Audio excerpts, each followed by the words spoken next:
I moved to my dad's when I was 10 and I didn't know anyone in the area except for the family my dad was friends with, a single mom with 3 kids. Luckily there was a girl a couple of years older than me. She was 12 at the time I met her, and we got to know each other a little over a couple of years. We weren't close, but we ended up having the same friends. One night my friend Rob was hanging out with her and her younger brother. They happened to be in the house alone because my friend's mom was at work. Her mother has been helping this one lady through her work and got to know her fairly well. She found out her sister was in a mental institution and was let out recently. The night Rob is hanging out with my friend, they get a knock on the door. My friend thought it was just their mom, since she knocks a certain way when coming in, and he answered it without thinking. Rob wasn't supposed to be there and he took off through the window to his house down the road. He never thought twice about it. It wasn't her mom. It was the sister of the lady her mom was helping, and she figured out through talking to her sister where her family lived and her mom's working schedule. She came in. This is where I don't know the details, and I'm glad I don't. My friend's younger brother got away to the neighbor's house to call the police. The lady brutally murdered my friend a week from Christmas, decapitated her, and left her body naked in a bathtub. She even hid her head. They had to look through the presents, and I don't know where they found it, but they did. I wasn't allowed to go to her funeral. It happened to my wife's grandmother about 15 years ago while we were still dating. Her husband had just passed away about a year previously, but she'd been going down to the library and volunteering. It was exercise and socialization. This was in the winter, so her walk back was while it was getting dark. The library closed at 5 and there was some extra stuff to do before everyone actually left. And on this particular night, she turned down a ride from another volunteer because she needed to stay in shape. The house is about a mile away through some lightly wooded area in South Texas, and as she's about halfway home, she notices someone behind her.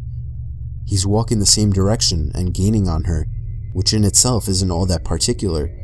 She's old and thus not particularly fast, but in this case he seems vaguely sinister. They keep walking. Pretty soon he's right behind her. Then he falls into pace, just staying behind her. Now she knows something's up. But she's almost home. She can see the top of her driveway coming up, and she leaves her lights on so it'll look like someone's home when she's walking in. She just needs to make it another 150 yards. Then 100. All that time, she said he was so close that she could feel his breath on her neck. Around maybe 50 yards, it happens. A strong hand on her shoulder.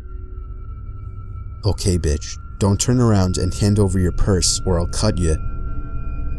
She stops for a second, then takes one big step forward, turns, and shoots the guy in the neck with the .38 she keeps in her purse. The guy spent the next 5 years in a prison hospital before he died of complications. My wife's grandmother passed last year, but up to the end, she lamented that she pulled the trigger too soon. When I was young, I'd say 8 to 11-ish, my sister, whom is 7 years older, would babysit when my parents were out. At the time, she smoked a lot and my parents made her smoke outside, of course, so I'd follow her outside, play around, annoy her and such. One day my sister notices a car at the end of the driveway, just sitting in the road. It's a white SUV with a bike rack on top. It has the most tinted windows I've ever seen. You could not see inside from the side.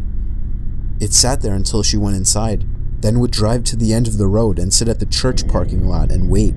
Wait until she'd come out again for another smoke. And it would repeat this. Odd, but my sister is a brave lady and just kind of ignored it. That is, until the next day while my parents were out again and it showed up again. It would sit at the end of the driveway and just watch. I don't know what the driver was doing, but he was watching my sister. I know, because if I didn't go out, I'd watch from the front window and it would just sit there and watch my sister. She told my father, who was a sheriff deputy at the time, and he called the cops and made a complaint. They showed up, looked around, but the SUV was nowhere to be seen. Months went by and nothing. Then one day, a good 9 months after this had all started and around 4 months since the last sighting, it was back. It became a regular occurrence. Another day, my sister was outside doing her nasty habit, And sure enough, here it comes. This time we were all alone as usual, and she decides she has had enough. She tells me to stay in the carport and she's gonna go confront them. She starts walking toward the SUV, and halfway down the driveway, she would later remark to us, "I felt utter terror, like I knew if I went any further, I was dead. I was paralyzed by pure fear." She turned around and went inside. Finally, the family car was in the shop for some kind of issue, so we were all stuck home for the night. While my parents are home, my sister goes outside to smoke. I go outside with her, and eventually the SUV shows up. She tells me to run inside and tell my father, and I do. My dad promptly gets his gun and starts briskly walking down the driveway with it in hand, in the direction of the SUV, but not leveled towards it. The SUV floored it down the road and peeled out onto the nearby large highway. My dad, being a cop, noted the year and model and distinguishing features. The scariest thing, the license plate had been covered in duct tape. We never saw it again. I was just 4 or 5 years old and my parents had just separated. My mom was living in a 2-bedroom apartment. I had my own room, but I preferred to sleep in her bed whenever I was staying with her. Our 2 bedrooms were at the end of the hallway, directly across from each other.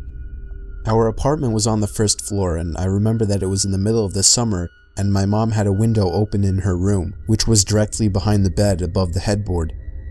Anyways, I woke up in the middle of the night and remember sitting up and seeing that our cat was sitting in the doorframe of my mom's room.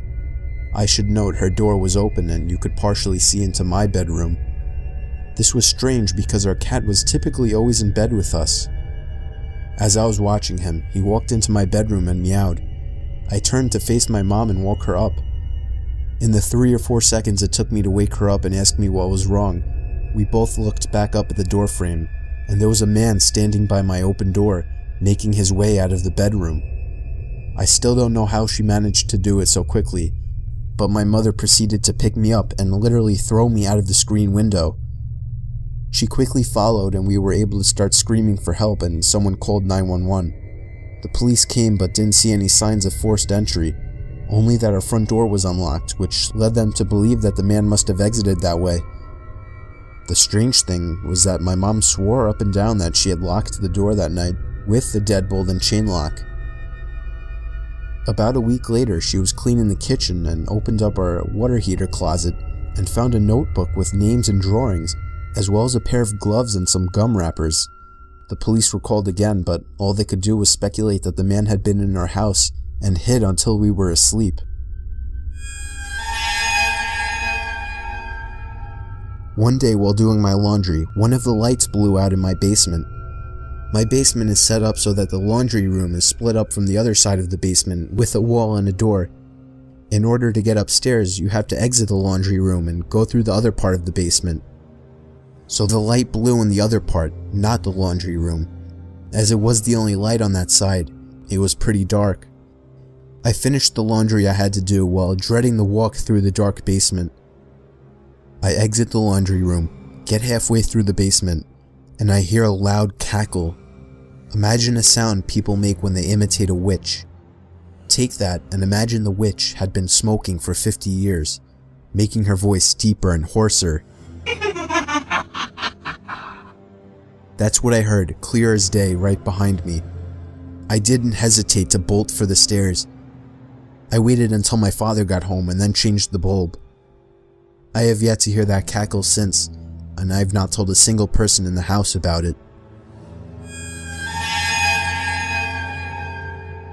This happened to a friend of mine. She told me about it about a year or so ago. We'll call her Minji. Minji is in her late 20s and works as an English tutor in South Korea. One evening, a few years ago, she was tutoring a high school boy. They were up studying pretty late and the buses stopped running. Being a long way from his house, the boy asked if he could crash on her floor overnight and get the first bus in the morning. Minji was very reluctant because inviting a teenage male student to stay the night didn't sound like a great idea, but he was begging her and eventually she relented. They went back into her one-room apartment and she got into the bed while he laid a blanket out on the floor and they both fell asleep. A few hours later, at maybe 2 a.m., the boy wakes Minji up. "I'm really hungry," he says. "Let's go get some food." Minji opens her eyes and looks up at him in disbelief. "Food? Now?" "It's 2 a.m. Go back to bed." But the student insists. "No, I'm so hungry. Let's eat something now." She tells him that there's some ramen in the kitchen and he could fix himself some. This doesn't satisfy him. He doesn't want ramen. "There's a 24-hour place just down the road. Let's go there." Eventually, after several minutes of persuasion, the boy gets Minji to come with him to the restaurant. They leave the apartment and head out. As soon as they're on the street, the boy turns to Minji and says, "I'm not hungry. I woke up in the middle of the night and looked under your bed. There's a man sleeping there." They call the police and discover that a homeless man had been living in Minji's apartment, sleeping under the bed for 2 months. The boy only saw him because he was lying on the floor, so he had a clear view under the bed. I was driving a shortcut from 29 Palms, California to Albuquerque, New Mexico. 29 Palms is located in the desolate high desert east of LA. The shortcut was all 2-lane road through total nothingness, except for a passing through Amboy. Amboy is a nearly abandoned town nearly as far below sea level as Death Valley. So I was driving by myself in the afternoon and proceeded to drive up into the mountain range between Amboy and I-40. Once I reached the top, I'm driving north through a canyon with high grass on both sides of the road. Up ahead I see some stuff in the middle of the road. As I approach, I slow down to see a red Pontiac Fiero stopped sideways across both lanes. A suitcase open with clothes scattered everywhere and 2 bodies laying face down in the road, a man and a woman. I stop 100 feet or so away, and the hair on the back of my neck is standing up. Being a Marine, I reach under the seat and pull out a 9mm pistol and chamber a round. Something seemed very wrong. It looked too perfect, as if it were staged. An ambush? Something was just wrong. As I scanned the road, I saw a line I could drive. Past the guy in the road on his left, swerve to the right of the woman, behind the Fiero, and I'd be on the other side. I dropped it into first gear, punched it down, and drove the line I planned. I passed the back of the Fiero without hitting it, or either of the bodies in the road. I continued forward a couple of 100 feet and slowed down, so I could breathe and let my heart slow down. As I looked up into the rear view mirror, I saw that the 2 bodies had gotten up to their knees, and 20 or so people emerged from the tall grass on either side of the road by the car and bodies. At that moment, my right foot smashed the gas pedal to the floor, and did not let up until I had to slow down for the I-40 East on-ramp. I will never know what would have happened to me had I gotten out of the car to check on the bodies, or stopped my car closer to them.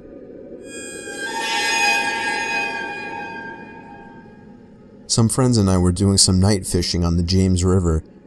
We were sitting along the shoreline with a nice fire going, accompanied by the usual idle talk and a few beers, when suddenly, everyone just stopped talking, like a switch was flipped off.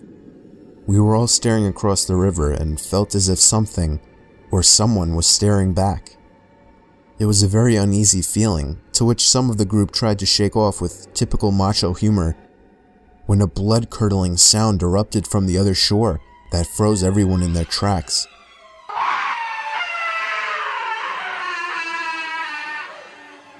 The sound was unlike any other that I had ever heard, and it made every hair on my body vibrate and tingle. The only way I could describe it is it sounded like a wild person with no language skills being gutted alive. No words, just this high-pitched blood-curdling scream. Nobody moved or said a word. We all just sat there fixed in our stare, when just as suddenly, a second scream was let loose with even more force than the first.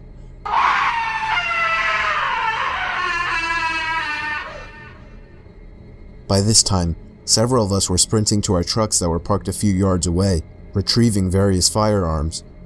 When we got back, we all sat there quietly, with our eyes fixed staring toward the opposite shore, watching the light from our fire reflecting off the rocks. We sat there waiting for another scream, or something to move on the other side of the river. Finally, a third scream came just as suddenly, but this time, it was on our side of the river, coming from the bushes about a yard away.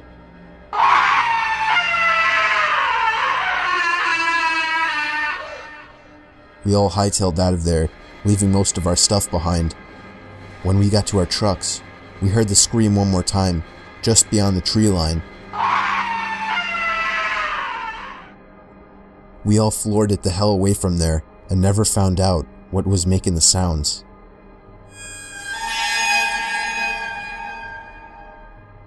It was a Friday night, and my friend was picking me up in his car from my house. I was in a hurry since we were running late for the hockey game in the city. The whole car ride there, we were having such a good time that I hadn't even noticed that I didn't have my phone. I searched the car seat, the floor, but it wasn't in the car. I was sure that I had just forgotten it. During the hockey game, I couldn't stop worrying that maybe I had dropped my phone somewhere, so I borrowed my friend's phone and ran to the bathroom. I dialed my number and hoped someone at my house would pick up. It took 3 rings before somebody picked up, but they remained silent on the other end. I yelled into the phone that I was just checking if I had left my phone at home. They didn't answer. I assumed it was my little brother just messing with me, so I hung up. I got home late that night to see that my parents weren't home. I got inside my house and called them to see where they were. They told me that they had gone out to eat and see a concert at the park with my little brother. They said they left soon after I had for the game, and they should be home in around half an hour. So I hung up and proceeded to look for my cell phone. But then I realized, how could somebody in my family have picked up my phone if they hadn't been home? I felt a pain in my stomach as fear swept over. It was at that moment that I heard the back door to my house open and close. I immediately jolted out the front door to the neighbors and called the police. Apparently, the back door was left open and somebody had simply walked into our house. Nothing was stolen, but the scariest thing is the thought that we could have fallen asleep with a stranger in the house. A while back, there was a family that moved in next door to my family. They had a son who was just twisted. He was obsessive over slasher movies and always wanted me to talk about shit that happened during my time serving in Vietnam that no normal person would want to hear. He also loved tormenting stray animals. This guy was a whack job. He was 19 at the time and my daughter was 7, but he always wanted to talk to her. He'd strike up conversation with her when she walked home from school. He would talk over the fence at her when she was playing in the back. But what really set me off was when he called our house looking to speak to her. That was it. I went over and flipped shit at him and his parents. Told him to stay the hell away from her and I'd better not ever see him again. That's when things got weird. My daughter was always a little imaginative and paranoid. She would think there were monsters under her bed and whatnot, so when she told me there was something living in her closet and she was too scared to get up and tell us at night, but it wasn't there in the daytime, we blew it off as no big deal. A few weeks went by and one night my wife and daughter were staying at my mother's for a girls' night. So I turned the key on the HBO box and watched me some movies, eventually falling asleep downstairs. At around 2 a.m., I get a call from my neighbor with a creepy son telling me something along the lines of, "We saw that you were up, so we called. Our son is missing. I went by his room to use the bathroom and his door was open, which isn't usual, and there was no sign of him. We need help looking for him." The phone call woke me up though. I wasn't up. So I asked why they thought I was. "Oh, we saw you walking around upstairs and the light is on." My blood ran cold as ice. I'd been passed out on the couch and I know no one turned any lights on. I hung up on them, ran outside to my truck to grab my shotgun, but noticed the sheriff pulling up to my neighbor's house by this point. I booked it over and told him there was someone in my house, and now I could see the lights in my daughter's room were on, and there was a silhouette pacing back and forth. When the deputies went in, they found the neighbor boy there waiting in my daughter's room with a nice little setup in her closet. He said he liked to watch her sleep in the moonlight.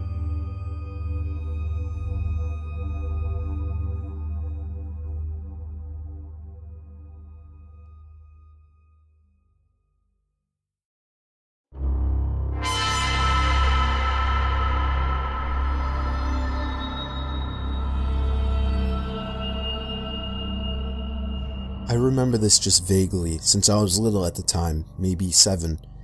In my old house, my room had its own floor.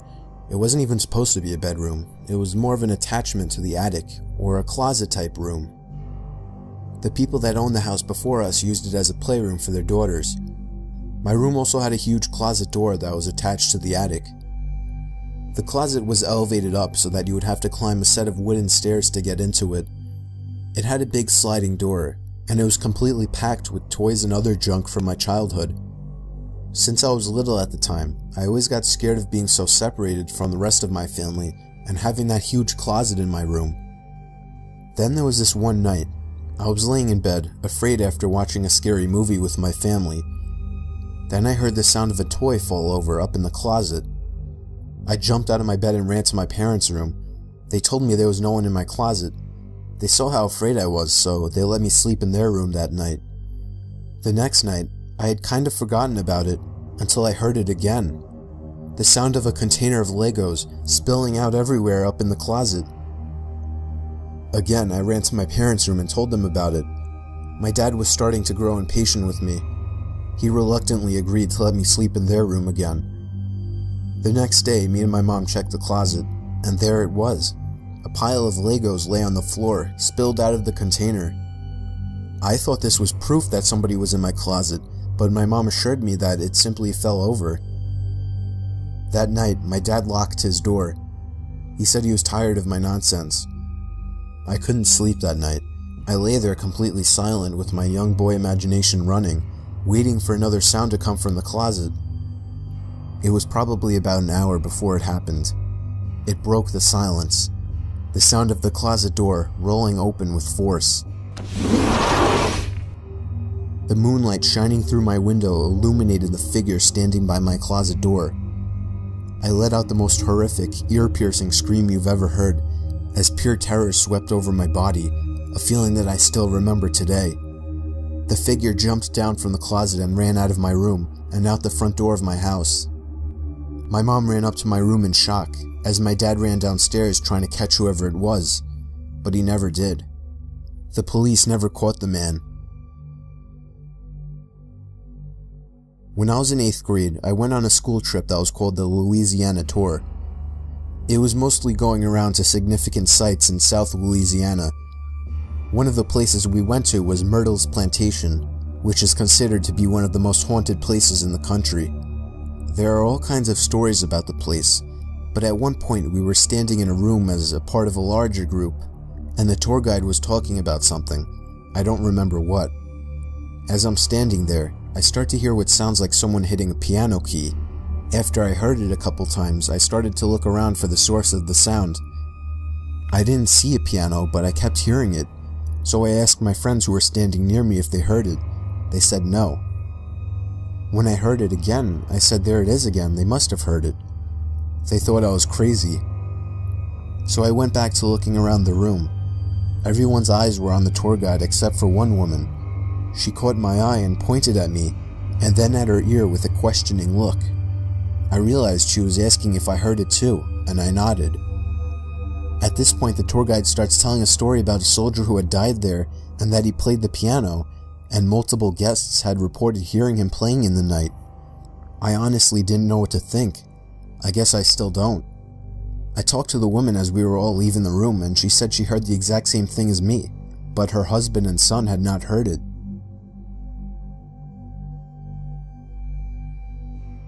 It was near Halloween time when my friends and I were telling ghost stories. My friend said she was going to tell a story about her parents' first date. She said she didn't like telling the story since it was actually true, but we prodded her on. To cut to the chase, the parents had a nice, if awkward, first date, and around the time that they would have said goodnight, the male in the situation, who's my friend's dad, suggested that they go for a midnight hike up Provo Canyon. He apparently knew the place, since he had done a fair amount of rock climbing in the area. So the two drove up the mouth of the canyon, got out of their cars, and started hiking under just the light of the stars, since it was a new moon.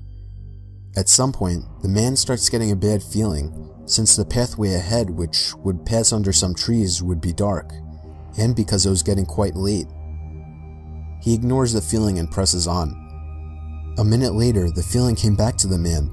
He ignored it again and started walking a bit of the way into the trees when his foot hit something soft in the middle of the path. Under the trees, it was too dark to see just what this soft thing was, and the feeling came back stronger than ever.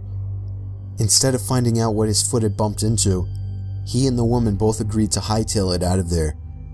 Years later, after being married for some time, they were watching an interview with the serial killer Ted Bundy.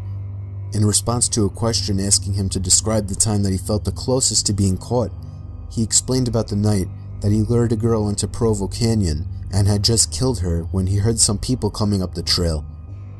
He explained how he hid in the trees just in time, only to watch some guy walk right into the body, and for some reason, just turn around and walk away.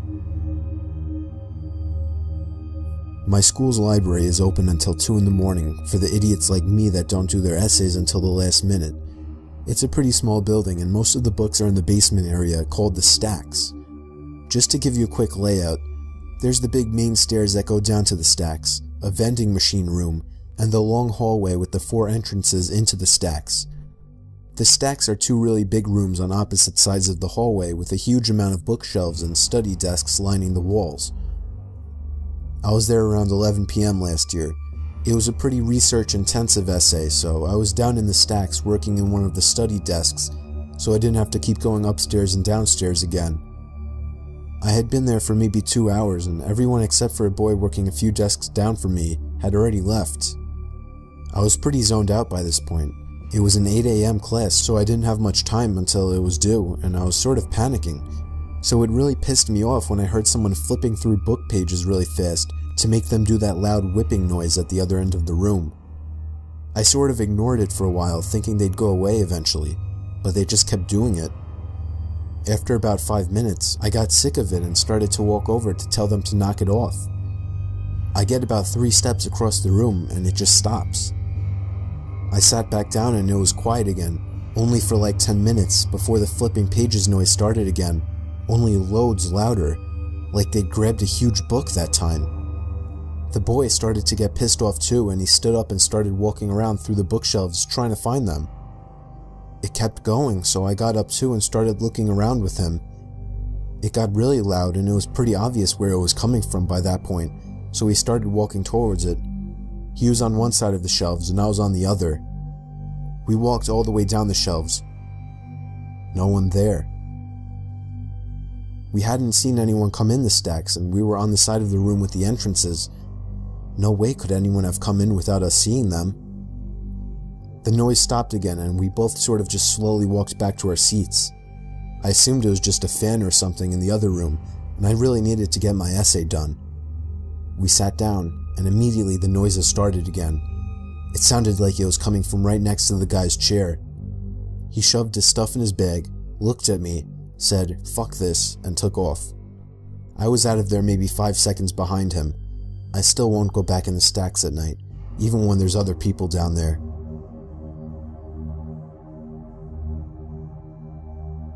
This happened when I still had my fishing boat.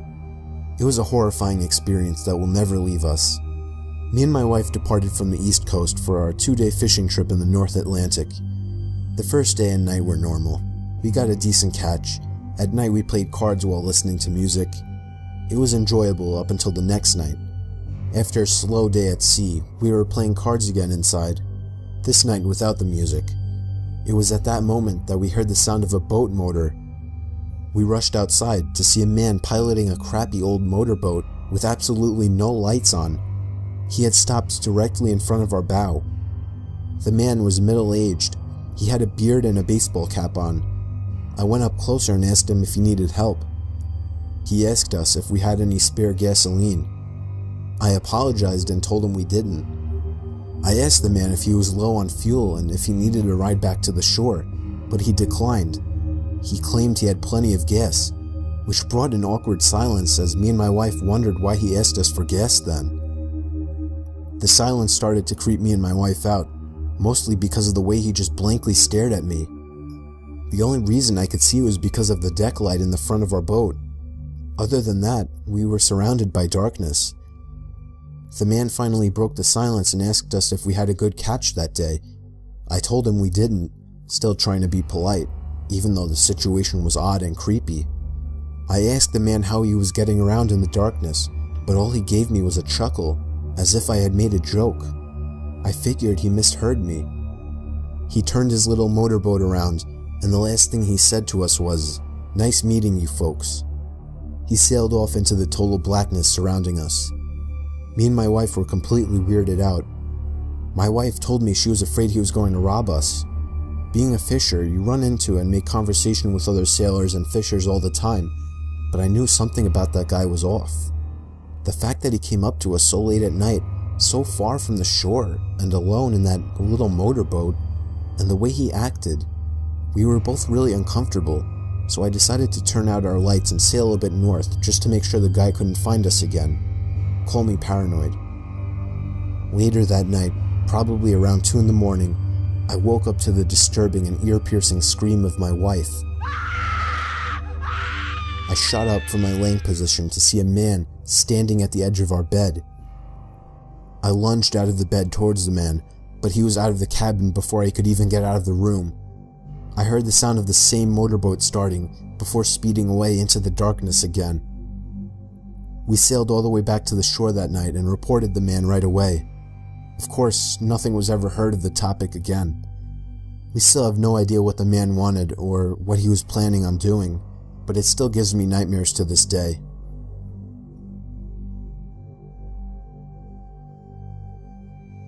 The way my bedroom was laid out was that across the room from my bed, there's a small alcove that does not receive any light because of the closet that's slightly in front of it. So the closet blocks the ceiling light and the ambient light from outside when it's dark. I was in 4th year high school and was trying to sleep but couldn't. You know that feeling like someone's staring at you? I was feeling it. I couldn't shake it, and it just felt like whatever was staring at me had such malicious intent in it.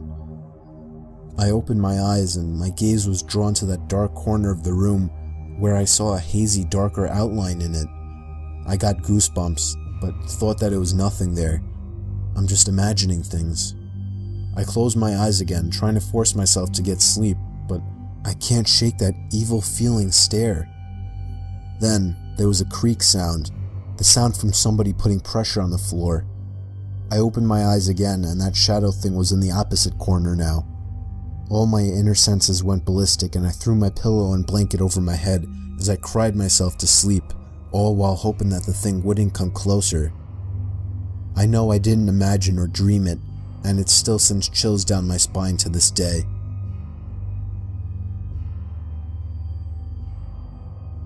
It was the first time my family ever went camping together. I was 18 at the time. We probably wouldn't have gone if it weren't for my brother and sister who were still only 11 and happened to be twins. It was mid-July and I was actually excited to do it. We drove all the way out to the country. We didn't go to a camping site. My dad just parked the car on the side of a quiet road, and we hiked about a mile into the woods until we found a small clearing in the woods. We pitched our 2 tents, one for me and my siblings and one for my parents. So come nighttime, I couldn't sleep at all. Trying to fall asleep in that sleeping bag was like trying to fall asleep on the grass. I just couldn't get to sleep. I spun around and tried to make myself comfortable for hours. My little brother and sister had been asleep for a long time at that point. And then I heard the sound of the zipper to the tent zipping down. I looked up and saw someone poking their head into the tent. I couldn't see who it was. "Dad?" I whispered. Whoever it was removed their head from the inside of the tent. "Dad?" I said louder. Whoever it was quickly moved away from the tent, leaving it unzipped. I was so confused. I was sure it was my mom or dad just checking on me, so I crawled out of the tent and walked over to my parents' tent. I unzipped it and crawled inside. My parents were both in their sleeping bags. I shook my dad until he woke up. I asked him if he had just checked on us. He said no. I got chills as he said it. I then woke up my mom, hoping that it was her, but she groggily told me that she hadn't left the tent either. I got goosebumps all over as I came to the realization that somebody actually came up to our tent, opened up the zipper, and peered inside. A stranger. For all I know, some sort of psycho. I couldn't even really tell if my parents took me seriously or not, or maybe I just don't remember. But I do remember that I didn't get a minute of sleep that night.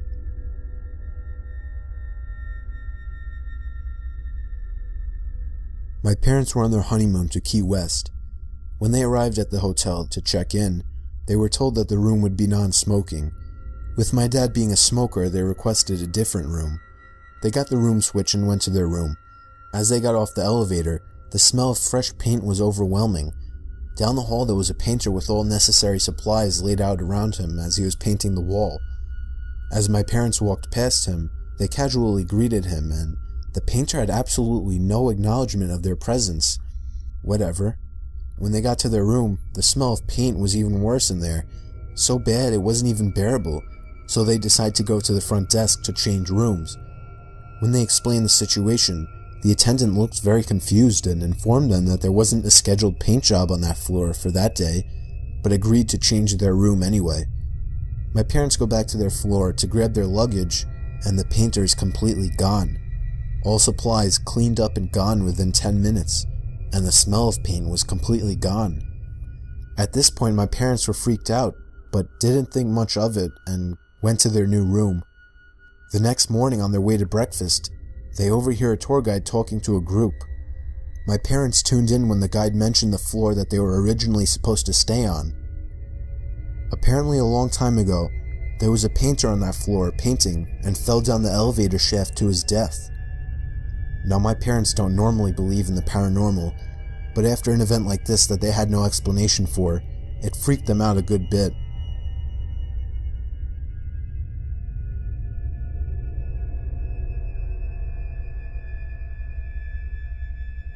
This story didn't happen to me, it happened to my cousin, and yet it still freaks me out thinking about it. This story is all too true. My cousin Nikki was on Skype with his girlfriend Sam at around 1 in the morning on a Friday night. She was asking him to come over and stay the night, but he didn't really want to drive over that late.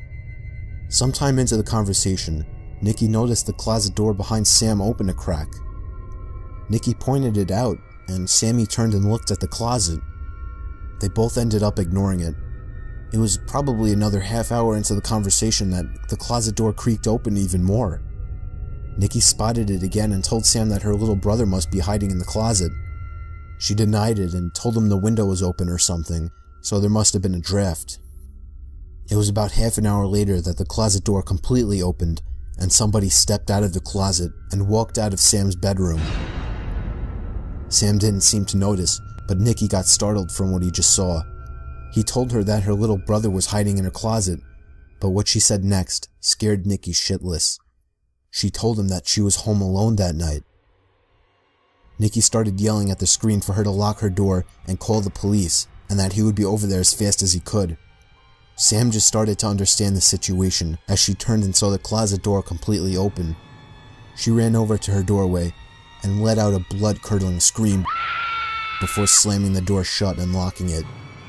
Nikki drove over as fast as he could while calling the police. When he got there, the front door was left open, so he ran into the house into Sam's room. He knocked on the door and told her it was him, but she wouldn't answer. When the police finally arrived, they busted open the door to find her curled up in the corner of the room in shock. She later told the police that she had seen somebody standing face to face with her at the doorway before shutting the door.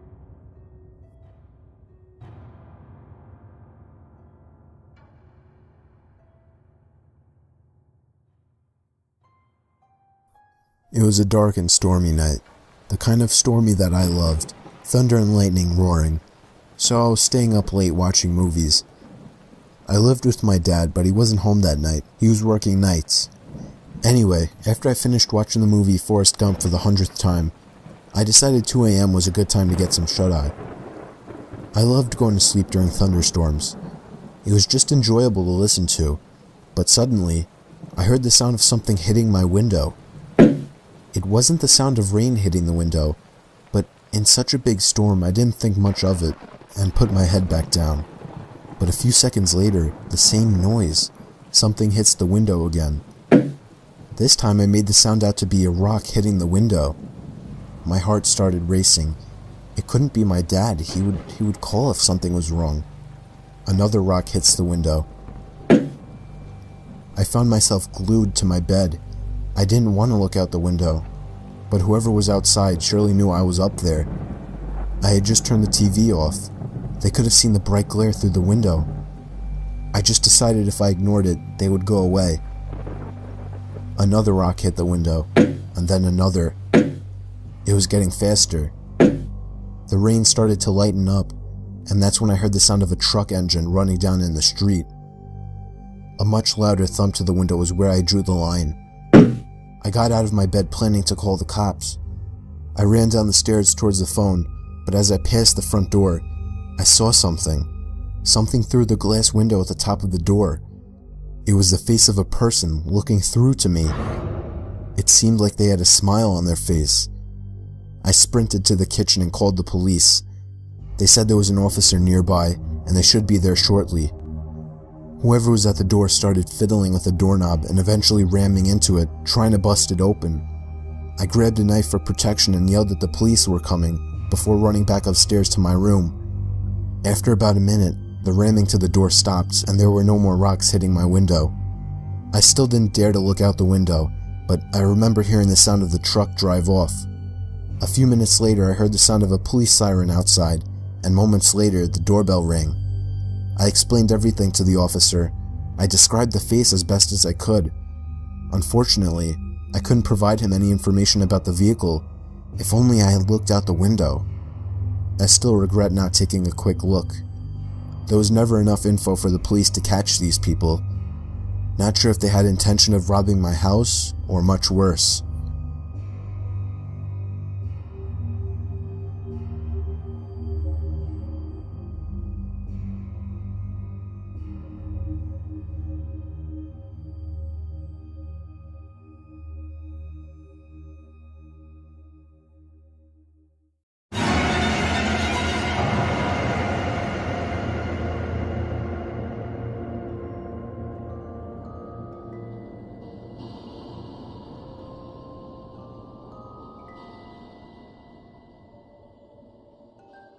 This happened about 7 years ago, ironically on Halloween night. It was pretty late, close to midnight, so all the kids in the neighborhood had already gone home. Even our neighbors across the way had stopped playing their corny Halloween tape. You know, the ones with the creaking door sounds and witch cackling. It was just me and my cousin Q, sitting in the living room. Now, my other cousin, who was about 4 years old, had left her doll laying on the floor, face down. It was one of those baby live dolls or something like that. The ones with the moving eyelids. Q had issues with that doll the moment it was bought. She hated it and said it was creepy. In fact, she often threw it down the basement stairs. I had no problems with it, and so it stayed on the floor so my little cousin could pick it up in the morning.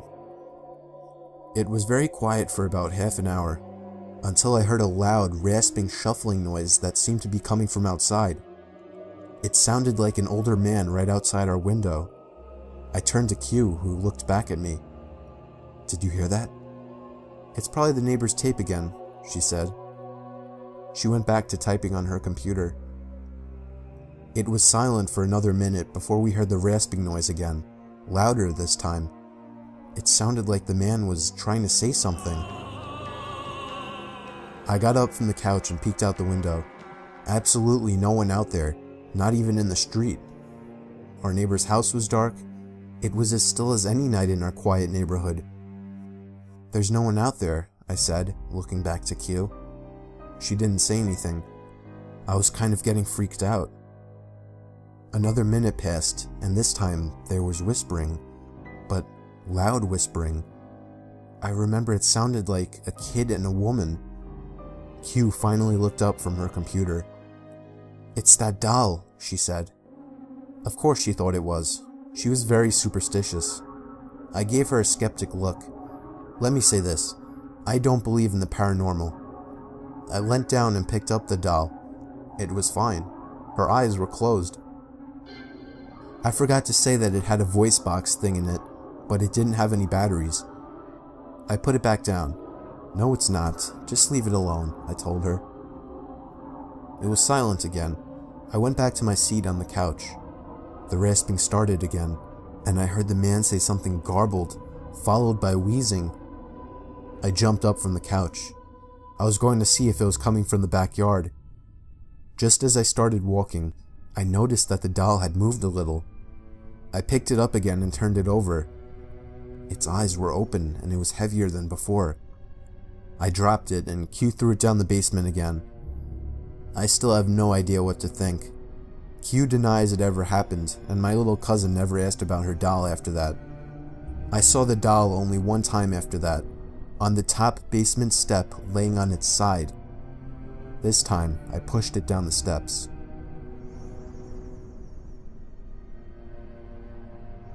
I was up late reading on a cold night. My bedroom is on the first floor, and I live alone in a relatively quiet and wooded area. For that reason, a lot of my windows didn't have any blinds, since it wasn't as if people driving by were able to look into my house. Plus, I like waking up to the sunlight shining in my bedroom. But this one night made me regret never getting blinds in the bedroom. After finally shutting my reading lamp to get some shut-eye, I had a good 2 minutes of silence before I heard the sound of something hitting the window. It sounded like a single tap from a person's fist. I was facing away from the window and didn't want to turn around. I was used to hearing things like tree branches brush up against the walls and windows, but I distinctly recognized this sound to be a fist hitting glass. The thought that somebody might be outside my window watching me frightened me. The fact that somebody would walk all the way onto my property to my bedroom window. I tried to accept that maybe it was just a tree branch, but a second and single knock at the window confirms my fear. It was a fist hitting the glass, and somebody was outside my window. I figured that if I just ignored it, they would go away. Maybe it was just some punk trying to mess with me. If they thought I was sleeping, they would get bored. Another knock at the window came, and I desperately tried to just stay still and show no reactions. But when the fourth knock came routinely, I decided enough was enough. I should confront this jerk like a real man. I turned to the window, and just barely caught a glimpse of a black shadow quickly moving under the window. For some reason, actually seeing something at the window killed any courage I had, and I ran to the kitchen phone and called the police. They said they would have an officer over in 10 minutes. When I hung up, I saw something in the corner of my eye. I turned my head and saw somebody standing outside my kitchen window, surely looking at me. Only for a second though, because as soon as I noticed, he took off. Somebody was watching me through all the windows. Then I received a disturbing phone call. It was my neighbor, who also happens to be my best friend. He happened to notice through his window that 3 people dressed in black walked onto my property earlier, one of them with a sharp, shiny object in his hand. This only made me panic even more. I ran upstairs where I knew I couldn't be watched and hid in the bathroom. I heard constant single knocks at the front door downstairs. No way it was the police. I just prayed they would get there in time, and thankfully, moments after the knocking stopped, I heard heavy banging at the front door, followed by someone screaming police. It turned out to be the cops, but whoever the 3 men were already gone into the woods. It might have been more than 3, I don't even know. All I know is they were never caught, and that I went out to get blinds the same week. My parents are divorced, and I was living with my dad. I'm an only child, so the only time I was around kids my own age was when I was out making friends with kids on the block. There was this one kid that lived on the corner of my block. His name was Tom. I met him while riding my bike. He strangely invited me over to shoot some hoops with him, so I did. He was a lot older than me. I was 12 and he was 16. I found out after hanging out with him a lot that he was an only child as well, and that he also lived with his dad. At first, I found him very relatable. I gave him my phone number and he would call to hang out. Sometimes he would come over and play video games. But then he started getting weird. He would call non-stop. If I didn't answer, he would begin to leave annoyed messages. He would call 5 or 6 times before coming over and ringing the bell. If my dad wasn't home, I usually didn't answer it, but when he was home, he would force me to hang out with Tom. even though I told him he was creepy. I biked with Tom back down to his house while pretending to listen to him babble on about stupid shit. This kid would never shut up. I needed to find a way to get him to stop looking for me. Then, for the first time, he invited me into his house. I really didn't want to go in, but it didn't seem I had a choice. The second I walked into the door, the foul, disgusting odor of his house filled my lungs. Clothes were tossed all over the floor, broken glass in one corner of the room, and what looked like coffee stains on the wall. It was the most disgusting place I'd ever seen. And then, a huge, shady-looking man walked out from another room. He looked at me with a very intimidating look. I felt myself backing up away from him, until Tom introduced him as his father. The man just gave me a big grunt and stomped off into another room. It was official, this kid was a fucking creep. I needed to get away from him for good. I decided I didn't even want to be in that house anymore and just made up some excuse to go. I think that I said that I forgot I had a doctor's appointment, and at that moment, his smile slowly faded as an unhappy, if not extremely angry expression crossed his face. He didn't even give me any response. He just looked at me with this unnerving stare. I left in a hurry and ran back down the block to my house. The door was locked, surprisingly. I unlocked it with the key my dad made me carry and found that he wasn't home. I really wanted him to be home. And then I found a little sticky note on the fridge, saying he was called into work for a possible storm emergency. So that night before going to sleep, I checked my email for a response from somebody on eBay. But instead, I had about 5 new emails, all titled in capital letters, and they were all sent from an email named tomtom20@aol.com. It was him. I never gave him my email and still have no idea how he got it. One of the emails was titled, "You made a mistake." Another was titled, "I know where you live." And the rest were filled with profanity and threats. I was only 12 and was extremely intimidated by this, so I was ready to call my dad, but as soon as I was heading to the kitchen phone, I heard the sound of rustling bushes outside. I opened the blinds of the window that was facing the bushes, and was greeted by the face of a huge man who I instantly recognized as Tom's dad. I called the police, but by the time they arrived, he was already gone. When my dad came home early because of this situation, we went on to get a restraining order as soon as possible. Tom and his dad moved out about a month after that. I moved into a house that my aunt and uncle had been renting out for several years after they built a new place. I spent a few months alone before a buddy from work asked if I was looking for a roommate. I thought about it for a few days and ended up allowing him to move in. It was a 2-bedroom place with a den and office in the garage. He decided he wanted his own space as the bedrooms were right next to each other, so he moved his stuff into the office in the garage. And I have to admit, it was a pretty cool setup he had. The only problem, he didn't have a bathroom or kitchen out there, so he would use the kitchen and toilet in the house. We worked different schedules, so I would often leave the house unlocked for him. One night, I went to my girlfriend's house for dinner. After I got back, I decided to grab a 6-pack of beer I had bought the previous night. When I opened the fridge, my beer was gone. I assumed it was my roommate and went into a blind rage. I stormed out into the garage and slammed his bedroom door open. He was sleeping and rolled over. I screamed at him, asking why he drank my beer without asking. He said he didn't touch my beer and rubbed the sleep out of his eyes. Having lived with him for a while, I was pretty good at judging when he was lying. I felt he was telling the truth. My heart sank as I came to the realization that somebody had stolen our beer from the fridge and whatever else. We went back into the house and made sure everything was in its place. The TV was there, all the furniture. It wasn't until I went into my bedroom and realized my $2,000 laptop was gone that we began to panic. My buddy called the cops and we searched high and low for the beer and laptop, thinking I might have misplaced them. We soon gave up and began to search the yard for whoever had done this. We didn't live alone in this house though. There was a room that had been built on several years after the house was built. My aunt's dying mother spent her last couple of years living there, as it was easy for my aunt and uncle to care for her during her sickness.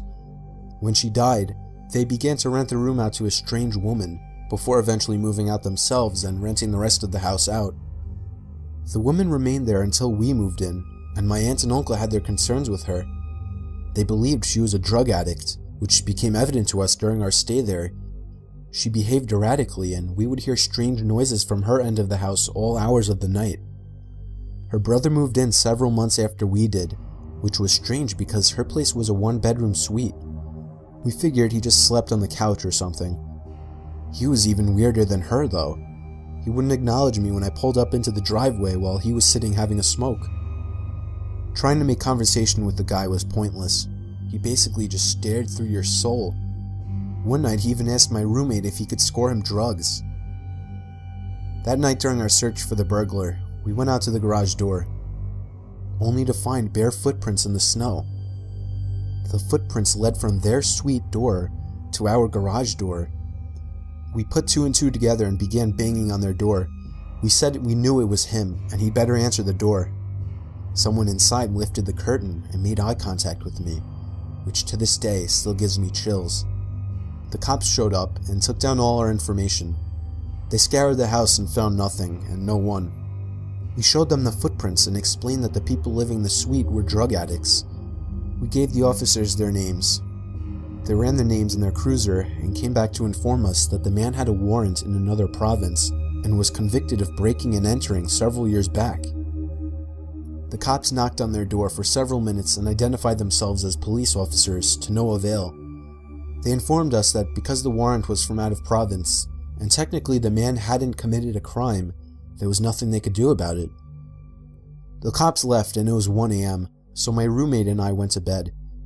The door that connects the two weirdos' suite and my part of the house can only be locked from their side of the door. I completely forgot about this before falling asleep. During the night, I heard footsteps outside my door and a few loud bangs. My doorknob began to shake violently. I was barely awake and brushed it off as my roommate. Luckily, I always lock my bedroom door at night. The next morning, I asked my roommate what was so important at 3 AM that he would need to try and get in my room. He told me he slept through the night and hadn't even got up to go to the bathroom. My heart sank. I told him what had happened during the night. I have never been more glad that I locked my door at night, due to some silly childhood fear that I've held onto into adulthood. To this day, I wonder what would have happened if I left my bedroom door open and that man got into my room. Needless to say, me and my buddy moved out of that place a few weeks later.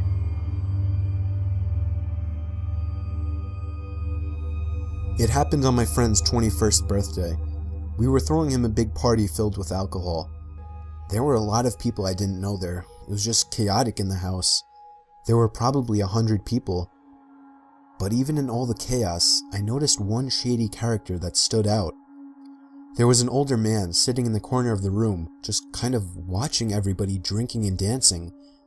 I didn't think much about it at first, assuming it was someone's dad or uncle or something. But as the night died down, and more than half of the guests had already left, the man was still there by himself in the corner. At that point, I asked one of my friends who that guy was, and he said he had no idea. We decided to wait until most of the guests had left, figuring maybe he would too. And when the last of the guests were gone, we went back into the living room, and surely enough, he was gone. I felt relieved immediately, even though it wasn't even my house. That man just seemed so out of place, and it was downright creepy. Me and a couple of other friends slept over that night. I slept on the couch in the den. Falling asleep was easy with all the alcohol running through my veins, but staying asleep was a problem. I woke up in the middle of the night, feeling insanely thirsty and having to go to the bathroom.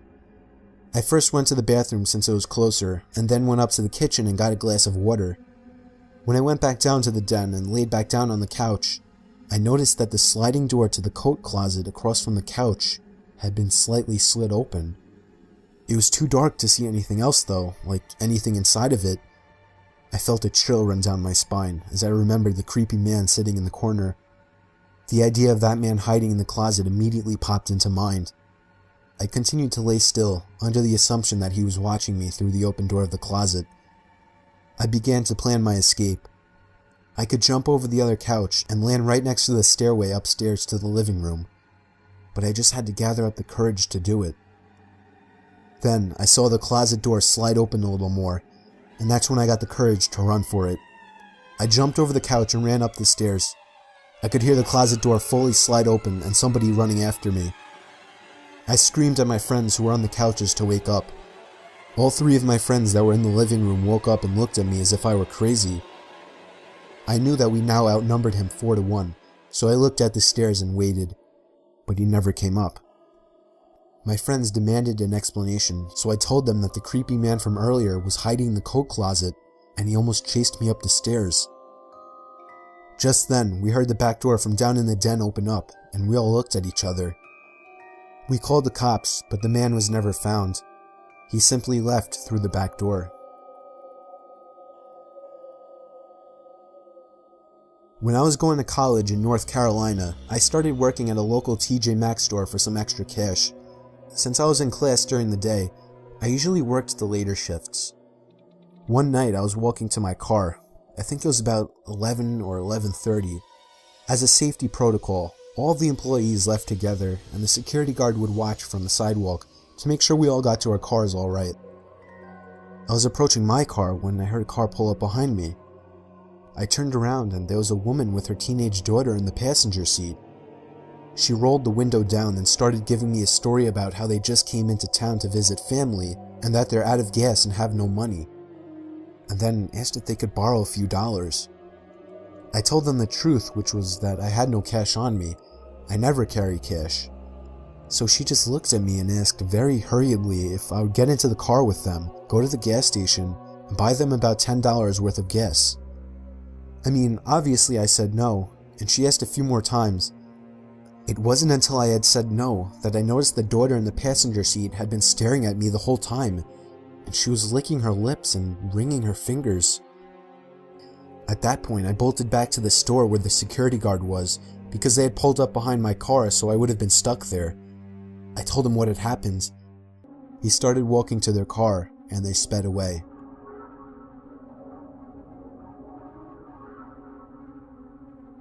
Working the night shift always sucked. I work in an office building and would constantly do the night shifts since it was the only time it would work out for me. I was just about always the only person on the floor I worked on, possibly in the whole building. There would always be a kind of eerie feeling to being in such a big building with most of the lights out and absolutely no one around. But on the upside, it was peaceful and less stressful, and I was able to get a lot of work done. There was this one night though. It was a Friday night, around 2 in the morning. I was typing away on my keyboard when I heard a noise from outside my cubicle. It sounded like just a random crack from the walls or something. It's unusual in this building, but I didn't get too concerned about it. I resumed typing away and was once again interrupted by a sound. This time, the sound of a computer starting up.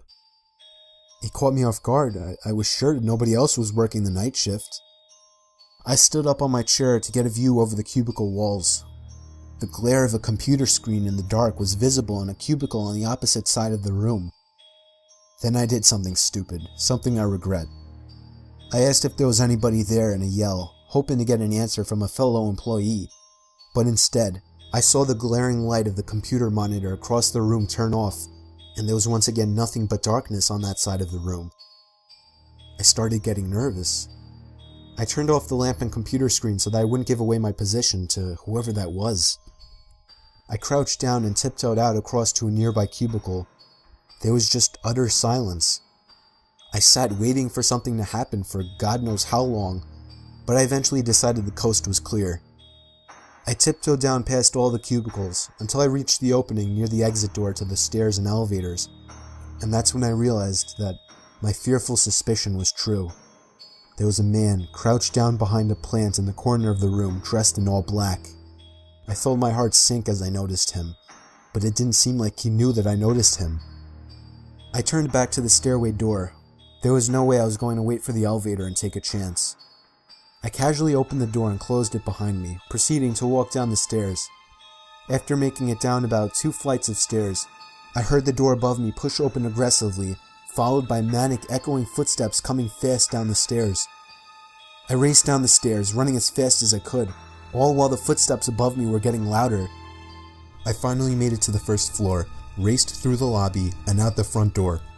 Whoever was in there didn't follow me. I immediately called the cops, along with one of my bosses. My boss said no one was scheduled to work except for me. The cops scanned the place from top to bottom. There was no one in there. I couldn't help them out with any description other than he was wearing all black. I did continue to do the night shift for about a week after that, with my boss allowing me to lock all possible entrances to the floor, including the elevators. But I still wasn't comfortable with it, so ever since, I've been doing the day shifts.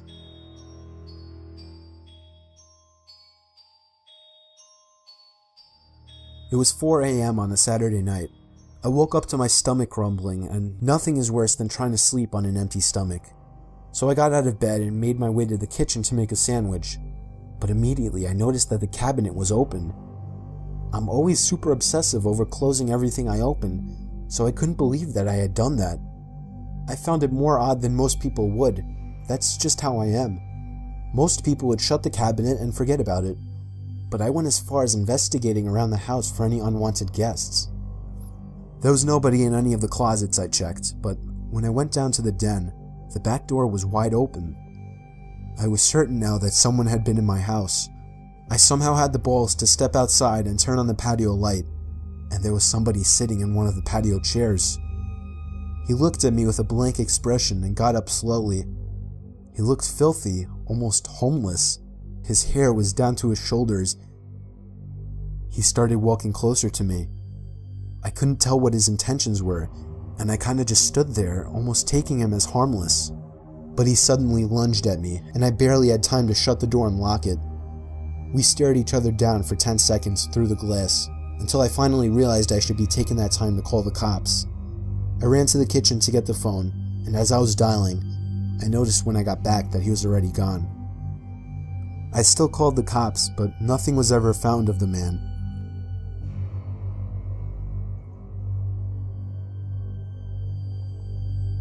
This is a very weird story that took place a few months ago.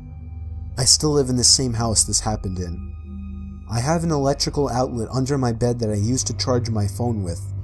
I leave my phone up on the ledge above my bed every night, usually using it as an alarm.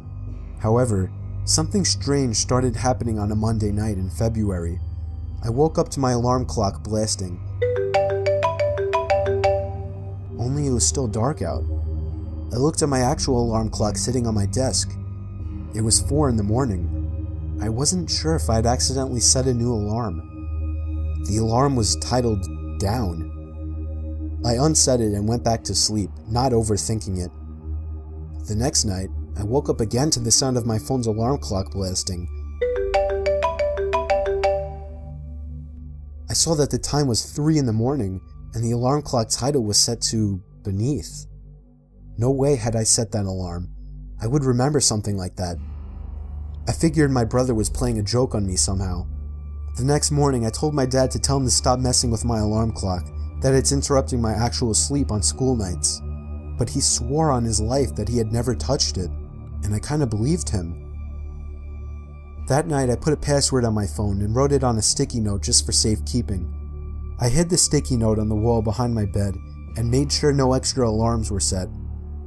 The only one was set for 8 a.m. I fell asleep, but once again, I woke up to the blasting alarm clock in total darkness. 2 a.m. The alarm was titled The. I was a little freaked out now. Something was really wrong with my phone. I was sure someone was hacking into it. The next day I left it off for the whole day in hopes that whoever was messing with it would forget about it. And that night I used my actual alarm clock on my desk as an alarm instead. I set it to 8 a.m. and went to sleep, but when I woke up, there was once again no sunlight. My alarm clock was off, so I couldn't see the time. It was my phone. It had been moved to the ledge, but the alarm clock sound wasn't the usual marimba. It was some kind of distorted screaming sound.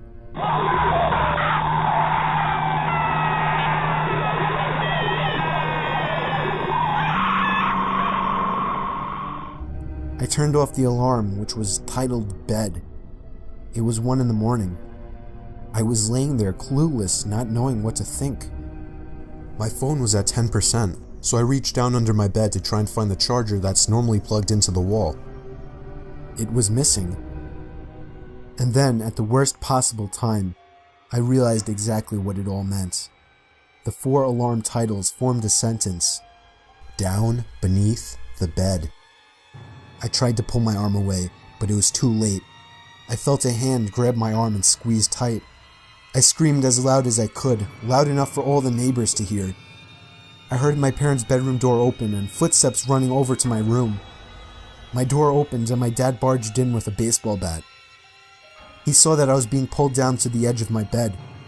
My dad reached under my bed and grabbed a hold of the man hiding under. He knocked him out with the bat and called the cops. The man clearly didn't plan that out, as he basically trapped himself under my bed. Police told us that he was a registered sex offender who had been arrested 10 times. He's extremely messed up in the head and clearly gains pleasure from messing with and scaring his victims.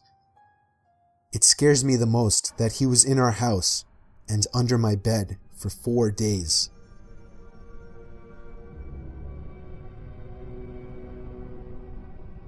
The most horrifying experience that ever happened to me didn't even directly happen to me. I have a friend that I'll call Ty. We would hang out or at least text every day, but there was this one day that he didn't respond to any of my texts or calls. I went over to his house, which was a block away, to see if he was alright.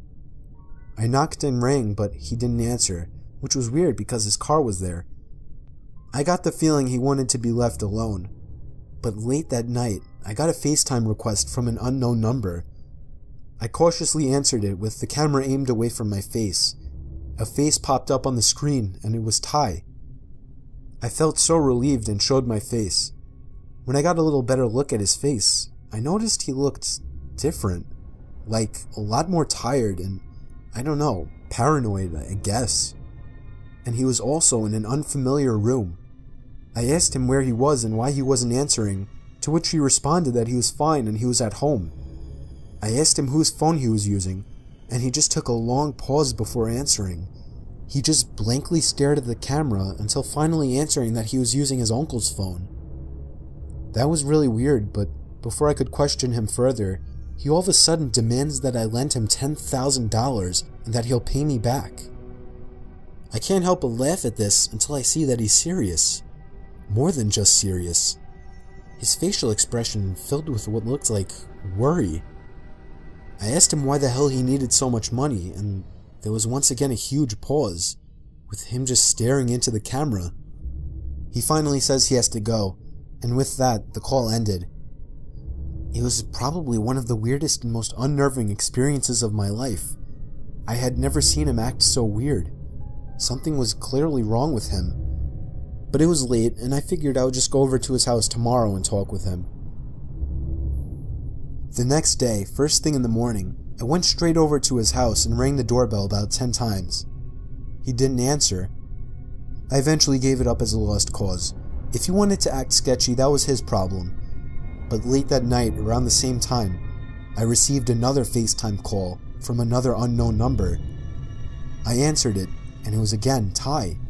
But this time, he looked like shit. His hair was a mess. He had a cut on his forehead.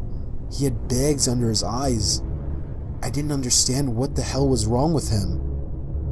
He wouldn't tell me anything. He just kept demanding $10,000 to be paid to some random address, to which I kept telling him no. And then he said something that still haunts me. He said in a shaky, nervous voice, "Come on, don't point a gun at my back." It hit me like a bullet as he said this, accompanied with an ever so slightly twitch of his left eye, to which I interpreted as a wink. But then, the call ended abruptly, and I can only imagine what was going to happen to him. By some miracle, I remembered the address and sent the cops there right away. It was an old abandoned house on a basically deserted block miles away from my house. They found Ty in the basement, beaten senseless and barely alive, but they got to him just in time. The sicko that did this to him was already long gone. Ty doesn't like to talk about it, but the most he told me was that he was walking home before everything went black, and he woke up in a dark basement.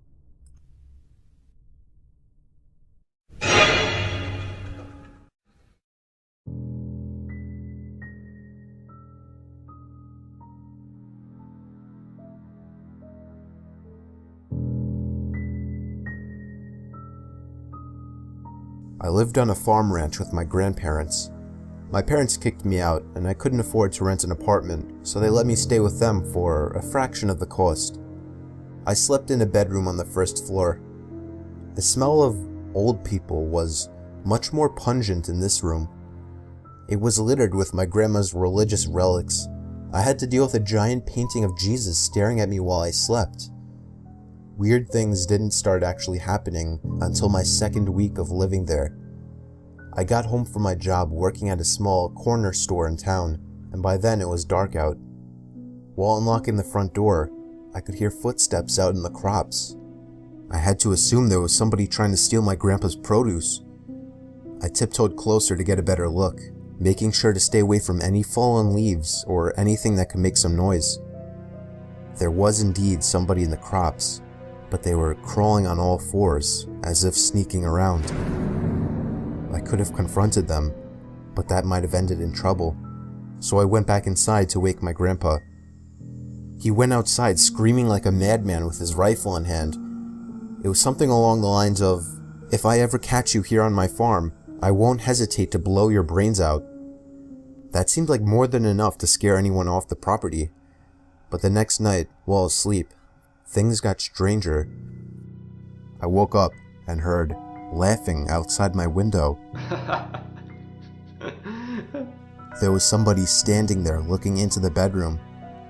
He seemed to notice me as I sat up, and he walked away. I told my grandpa again. This time he was really pissed. He stomped to his closet, pulled out his rifle, and stomped over to the front door with me right behind him. This time when he opened the door, something immediately grabbed a hold of his leg, causing him to trip. I jumped onto the hostile, taking him down easily as he was already in a crouched position. My grandpa managed to get up, grabbing his gun and pointing it at the guy. I called the sheriff while Grandpa had the guy at gunpoint. I suddenly heard a scream while on the phone. It was my grandpa. I dropped the phone almost with tears in my eyes, fearing the worst had happened.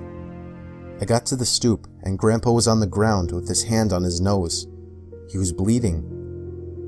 Someone else had come along, shoved him to the ground, and punched him in the nose before taking off. I wish I'd gone after those sickos with a gun. Who punches an elderly man in the face? In the end, the sheriff arrived for nothing, and my grandpa installed a camera system aimed towards the crops.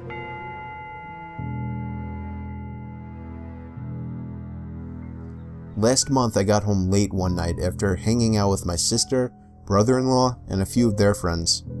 I walked up to the stoop and saw my mom left a note on the door telling me to take out the garbage cans to the front. I made a point of being really quiet since mostly everyone was asleep by that time. When I got to the side of our house by the garbage cans, I could hear voices coming from our backyard. I took a peek over the top of the fence. There were two people standing by our patio table. I was freaked out. You could understand why. I had to run inside to tell my mom. My dad doesn't live with us, otherwise I would have gotten him. We only made it out her bedroom door when we noticed the two people from the backyard coming up the steps. I shoved my mom to the window, basically forcing her to jump out onto the tiny ledge below.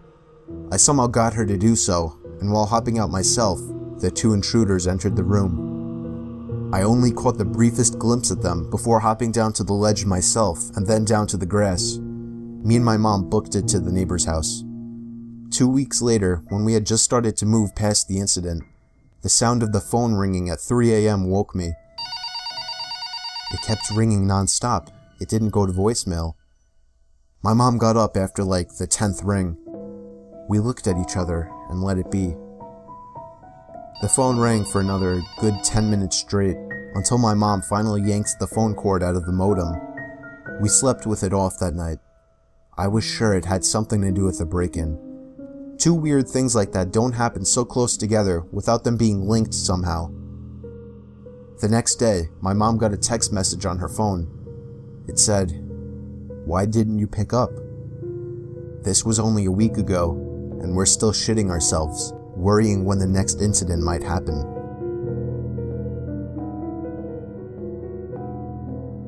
A 14-year-old girl was asleep in her room on a school night when she apparently woke and remembered that she had homework due the next day that she didn't even start. She flicked her light on and began to work on it.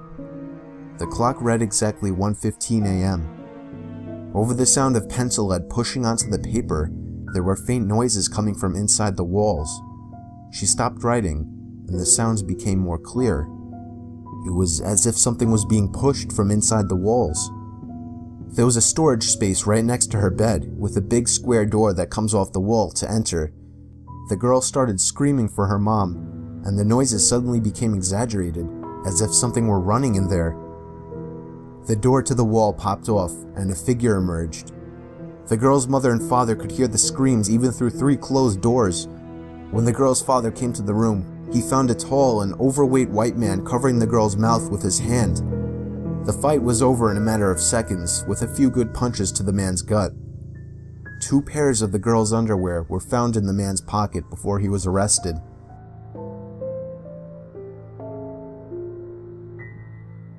Me and my wife were spending the night together in Cedar Beach. Unfortunately, the place closes at 9:30, and the place was miles from basically anywhere. So we were pretty much stuck with nothing to do at the beach at 9:30 at night. So we just took a walk through the wet sand until 10. For the first half of the walk, we didn't see a single person on the whole beach. Then we turned around to head back. About 20 feet into us walking back in the direction we came, we both picked up on something. There were more than 2 pairs of footprints in the sand. Ours were more washed away by then, but there were 2 other sets of footprints that weren't there before. These a little more recent. They seemed to set off up away from the wet sand where there would be no more footprints. You may think it was just another couple taking a late night stroll, but we hadn't seen anyone for the good mile or 2 we walked, so we were spooked. I used the flashlight app on my iPhone to scan around the nearby dunes. I even went as far as calling out asking if somebody was there. I told my wife to wait there while I headed over to the garbage pails. It seemed like the only place somebody could be hiding. It was clear. I shined the light further down, revealing a tunnel that probably led to a parking lot. I moved closer until I could actually see a little into the tunnel, and as soon as I could, I shut the light off. There were 2 things in there. I don't even know if I should call them humans, because from what I saw, they looked like hunched, naked creatures huddled in there. They had skin to match that of a medium dark-skinned Caucasian, but with much more flaky, wrinkly skin. I didn't mutter a word. I just stomped through the sand to my wife, pulling her with me as we ran back in the direction of the car. We made it back to the car in about 5 minutes, completely out of breath. We got in the car, and I finally explained what I saw to my wife. She looked at me like I was crazy, and she still does. But can you blame her? I'm sure you're not even taking this seriously. I reported my sighting to the proper authorities the following day, and have been coming back to the beach at night once a week to try and find the creatures once more.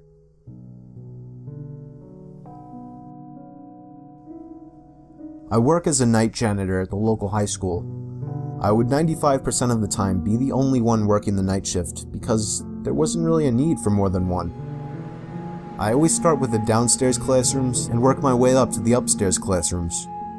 The cafeteria, gym, auditorium, nurse's office, those were all responsibilities of the morning and afternoon guys. So since I was always alone, I would commonly have a bunch of radios sitting around the hallways playing loud music, like I did this one night. The upstairs of the school was shaped like a U rather than an O, so to go around to the other side, there was only one way. I was mopping the floor in one of the social studies classrooms when I noticed, from all the way across the other side of the school, the lights to one of the classrooms turned on. I don't mean it was left on. I always shut the lights to every room I wasn't in. I mean the lights turned on. I stood there with chills running through my body. There was somebody walking over to the window. They stopped and stared straight over to me through the window.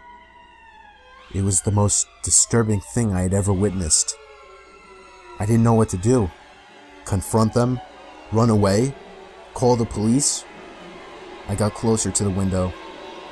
It was somebody who looked like they were in their 30s or 40s. He had black hair, and I could see a lot of facial hair. He raised his hand and began slowly waving at me. I pulled the blinds to the room shut and tried to catch my breath. Tried to sort out my options. When I lifted the blinds back up, the light from the room across the school was off.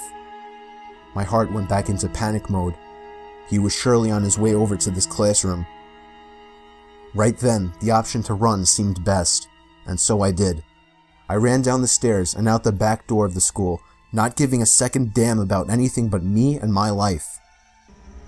Security cameras revealed that sometime in the night, the man emerged from the basement of the school and began wandering around. Getting a closer look at his face, I could see just how disturbed it made me feel. He was not a pleasant-looking man. The creepiest thing, though, was the camera revealed him going back down into the basement and never coming out. He was never found down there, though, which makes me question if there's some hidden rooms or exits down there. Lately, doing this job has never been more terrifying.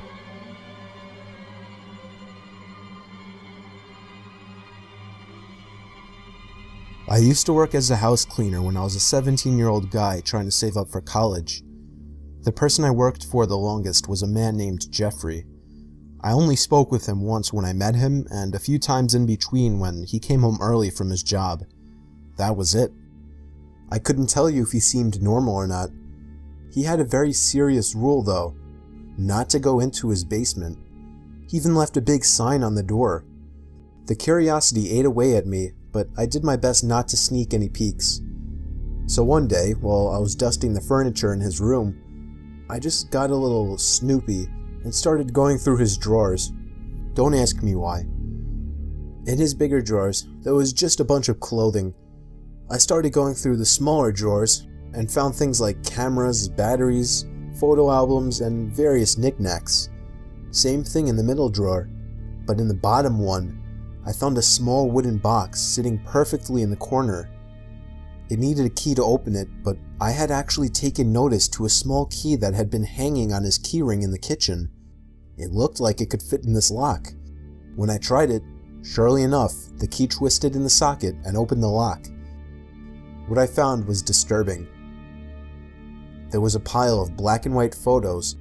The first ones were just pictures of the house, but then eventually, I was in every single photo, in every single room of the house, including the bathroom. The most disturbing picture was a colored one that stood out from the rest. It was taken from outside one of the windows, aimed to me when I was in the kitchen. I put the pictures back in the box, except for a select few to use as possible evidence for something that I feared might happen. I locked it back up and put it in the drawer. I left everything else in the bedroom as is. I was about to leave the house and never return when I passed the basement door. Now that I wasn't coming back, I figured I should check out the basement so that the curiosity wouldn't forever eat away at me. I stepped inside and flicked the lights on. The air down there smelled really bad, like rotting animals. There were weird posters on the walls, a lot of erotic ones. I was shocked to even see some with boys and girls that looked under 18. There were 2 doors leading to either rooms or closets. I didn't go into them, but the horrid smell was the worst by those 2 doors. I finally realized there was a buzzing sound whenever I moved. I noticed in the corner there was a ceiling camera pointing right at me, but after noticing it, it seemed to stop moving completely. That was my cue to get out of that house. I drove home to safety. Jeffrey tried calling me one time after this. I didn't pick up. He didn't leave a message. I'm glad I never gave him my address.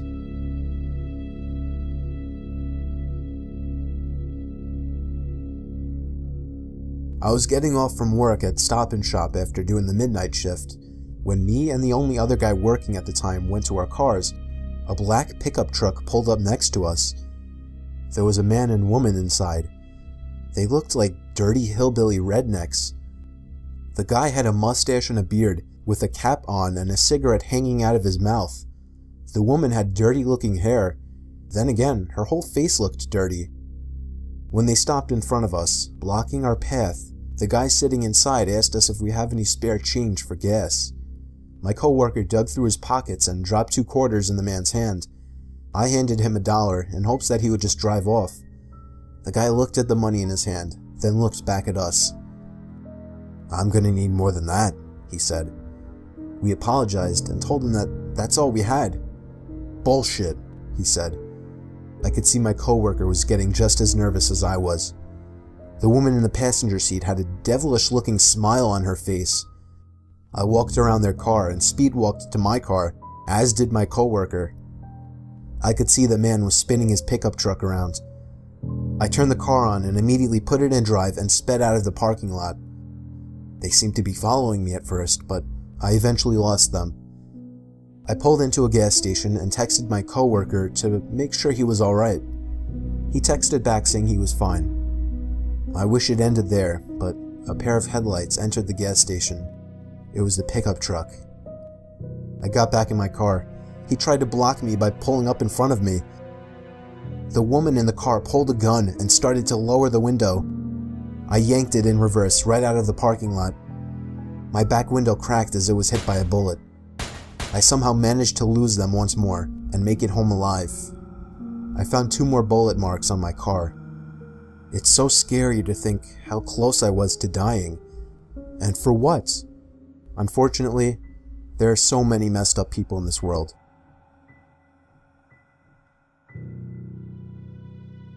Me and Andrew, my half-sister's cousin, were 18 years old at the time. We decided to go exploring in the abandoned asylum in our town. It was way past dark, there were no cars on the road, so it was probably after midnight. Andrew drove. We both brought our video cameras in hopes to catch some interesting footage. YouTube was only 2 or 3 years old at the time, and exploring abandoned places was a pretty big thing for YouTube videos back then, so we thought it would be cool. We had to crawl under a hole in the fence that someone else had cut. We both brought along flashlights, of course. We got in through one of the broken windows. There were a few planks on the floor by the window that had once been planked up against the window to prevent anyone from entering. We began our search, both flashlights on, along with Andrew's camera which had night vision capabilities. There was nothing but broken glass and graffiti everywhere. There were a few cracks and holes in the wood floors that led to blackness below. We didn't dare shine our lights down there. We both shared a few laughs, but I was creeped out as hell in there, and I knew he was too. The place was huge. We ended up in a small room with a dental chair and other equipment. It was strangely unsettling. The most unsettling room upstairs, however, was the bathroom. When we were in there, we heard a constant dripping sound coming from one of the stalls. When we tried to open it, it was locked. The opening at the bottom was far too small to crawl through, so we just left that room in a hurry, very creeped out. Behind one door, we found a stairway leading upstairs or downstairs. We wanted the video to be as scary as possible, so of course, like 2 teenage guys would, we went downstairs. There was a new set of hallways, much more creepy now that we were underground. There was a bulletin board on the wall with a bunch of old photos and news articles on it. Me and Andrew were checking that out when a metallic thud came from down the hall. We shined our lights over in that direction, just in time to see what we were sure was a forehead moving from the hallway into one of the rooms. Andrew started screaming as we ran back in the direction we came. Now, I would have just thought it was a homeless person or something, but as we were stomping up the stairs, a single flight below us, we could hear steps following us. At this point, I was screaming too. The feeling of being in the back was horrifying. I felt that at any moment, I would be grabbed from behind and dragged down the stairs. But we made it back to the main hall, and down to the window that we entered from. We made it outside, and could hear through the window the door to the stairway opening from down the hall. We got to Andrew's car as fast as we could, and drove off, never looking back.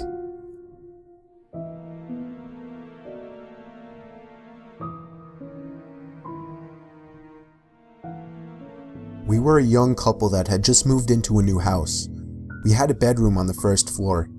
The house had an upstairs, a middle floor, and a den, no basement. At night, we started hearing strange noises coming from below us. I checked under the bed, nothing was there. The sound seemed to be coming from beneath the floor, but the house didn't have a basement, so it didn't make sense. We started to notice things were different in the morning, like certain doors were opened that we were sure had been shut the previous night. My wife's closet door always seemed to be open. We made sure to shut all the windows one night just to make sure it wasn't some kind of draft. The doors were all open the next morning. We had decided that it had gone far enough. The next night, we both stayed up, listening and waiting. The noises coming from below were louder than ever. Sounds like things being pushed around, moaning. I headed down to the den and put my ear against the wall, listening for where the sound may be coming from. It was coming from inside the wall I was up against, but a little lower down, below the den. I went back to my wife. I told her we had to stay up for as long as possible and see what happens. We stayed up until around 2. My wife started to drift off, and I guess I had shortly after. I woke to my wife shaking me, silently crying to herself. She pointed at her closet, which had been opened. There was some kind of hidden door propped open in her closet. It led down into the floor. I hopped out of bed and shined a light down there. It was a ladder, leading far down to some hidden room. I had my wife lock the door and call the police while I took my machete with me down into the secret room. When I got to the bottom, I found a light switch. The room had a table and chair, a small cot in the corner, and a bunch of toys scattered across the room. A scream came from upstairs. It was my wife. Somebody was trying to break down the door. I climbed up the ladder the best I could while holding the machete. By the time I got up there, they had already kicked in part of the door. They stuck their head through a hole in the door and looked at me. He was a dirty-looking man. I saw craze in his red eyes. He must have seen my machete because he ran straight out the front door. I don't know what the room is for, maybe some kind of old bomb shelter or something. But I don't know who the hell that man was, how the hell he got down there, and how long he's been down there.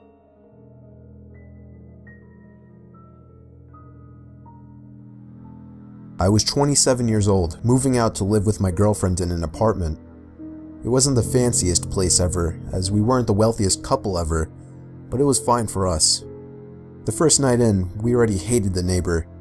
There was yelling and thumping going on all night. It was like they didn't sleep all night. My girlfriend wanted me to go over. I told her if it continued the next night, I would go over. We didn't hear anything of them throughout the day while setting up furniture, but when night came and we were trying to get some sleep, the freakish yelling and banging resumed, sometimes even bangs on the wall. I decided to draw the line and confront them. I knocked on the door, and a middle-aged albino woman answered the door. Her voice was raspy as if she had been smoking cigarettes for the past 40 years. I politely asked her to quiet down. She told me to back off and mind my own business before slamming the door in my face. The noises and yelling only got louder after this. My wife said we should report them. I went to the front desk the following day, bringing up the couple that lives in that apartment. The doorman looked puzzled. He told me that only a woman named Kathy lived there. Her husband passed away 5 years ago. She was written down as only being one person in that room, so she was breaking a rule of the apartment building. The doorman went to go check out the room. The woman let him search the apartment. He came back to tell me that she was all alone in there, which seemed so odd. He did, however, ask her to keep it down. I thanked him and went back to the room. It seemed it had worked, as there weren't any sounds that night. I woke to see somebody standing by our bed. "Anna?" I whispered. My wife turned next to me. She was in the bed. The familiar raspy voice at the end of the bed said we shouldn't have reported her. I screamed and fumbled for the light switch. My wife started screaming even louder. By the time I turned on the lamp, she was gone. I slipped on my shoes and ran out into the halls in my robe looking for her. Her apartment door was open, but she wasn't in there. Where could she have gone so fast? Nothing was heard of Kathy for a whole week, before one night, there were 4 loud knocks on our walls. Not thumps like the previous noises. These were actual knocks, meant to get our attention. We moved out a day later.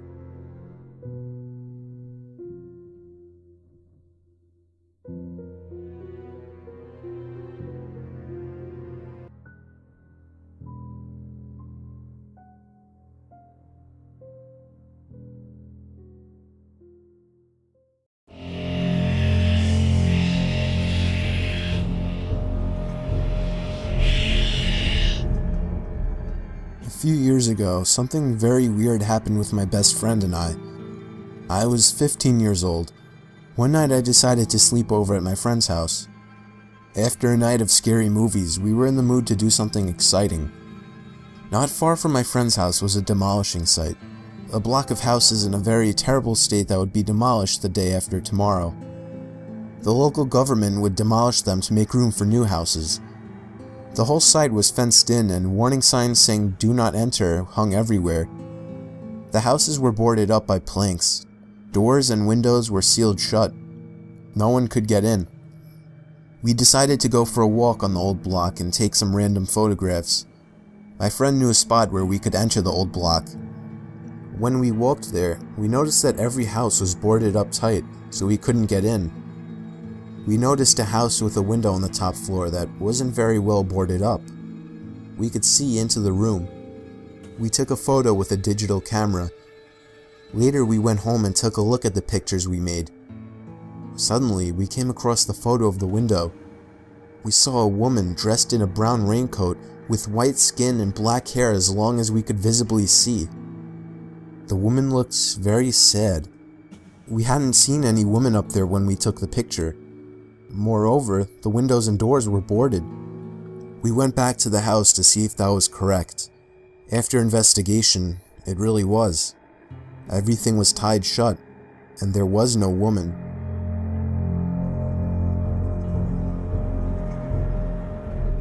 This story isn't mine, but rather of my friend from Japan. I'll call him Rita. It happened back when Rita was only about 11 or 12 years old. Rita was a rather attractive kid and had his fair share of admirers. One girl was extreme with her crush though. I'll call her Ayano. Ayano was a lot older than Rita. She was 17. She was an acquaintance of Rita and lived down the road from him. Rita hadn't thought much of her until she started stalking him. Every day and every night, she would be following him one way or another, whether it be in person or online. Rita first started getting the creeps when she would start messaging him over 20 times a day. Stuff like, "Be safe," "Are you alright?" "Sleep well," etc. This was a little weird, but he overlooked it. Then the messages started getting creepier. Instead of the usual checkup emails, they got more personal. Things like, "You should eat your lunch," if he skipped lunch, or "I think your sister is hungry," when his little sister was crying. Rita stopped using both his phone and social media at this point, but it doesn't end there. Rita's mother was almost never home, so he was frequently looked after by babysitters. One day he had a new babysitter. It was Ayano. Nothing was particularly strange as she looked after him and his siblings, but she did get a lot closer to his mother than he would like. One day at school, Ayano approached Rita and told him that his mother would be out of the country for a week, and that she told her to let Rita stay at her house. Rita was hesitant at first, but hey, it was his mother's wish. He couldn't go against that. Ayano told him that his mother had already left, so he could go home with her after school that day. Rita reluctantly agreed and went home with her. When he got there, her parents weren't home. Things get a little blurry here as my friend choked up telling the story, as it still scares him today.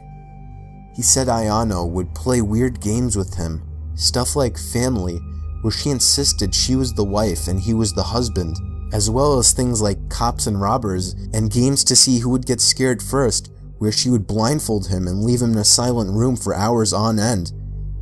It was 5 days into staying at her house, and Ayano had gone to her part-time job. She had left the doors locked and the windows were too high to jump from, so he just stayed in front of the TV, where he saw a chilling news report.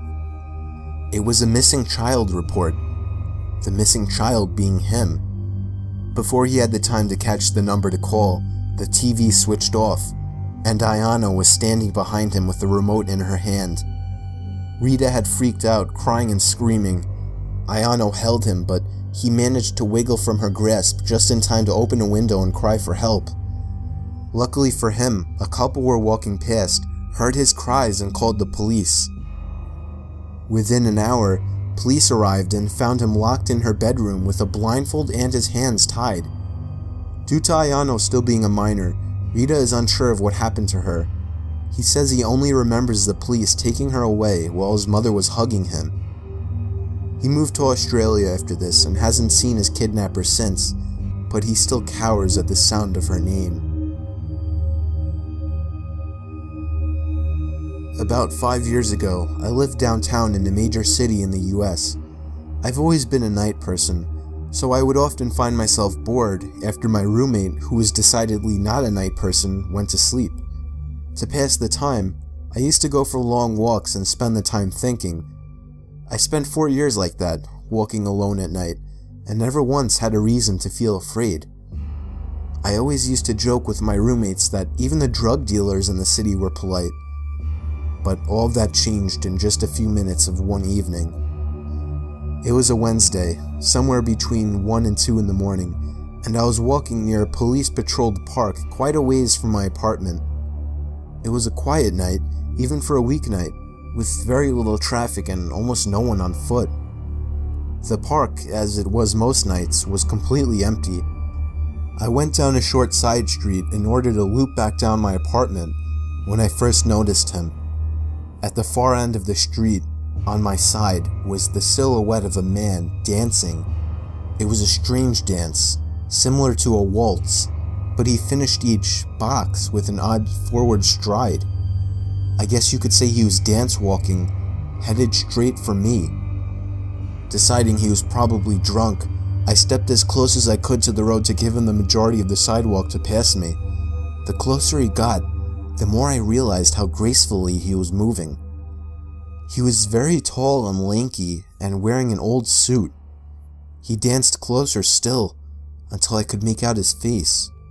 His eyes were open wide and wild, head tilted back slightly, looking off at the sky. His mouth was formed in a painfully wide cartoon of a smile. Between the eyes and the smile, I decided to cross the street before he danced any closer. I took my eyes off of him to cross the empty street. As I reached the other side, I glanced back, and then stopped dead in my tracks. He had stopped dancing and was standing with one foot in the street, perfectly parallel to me.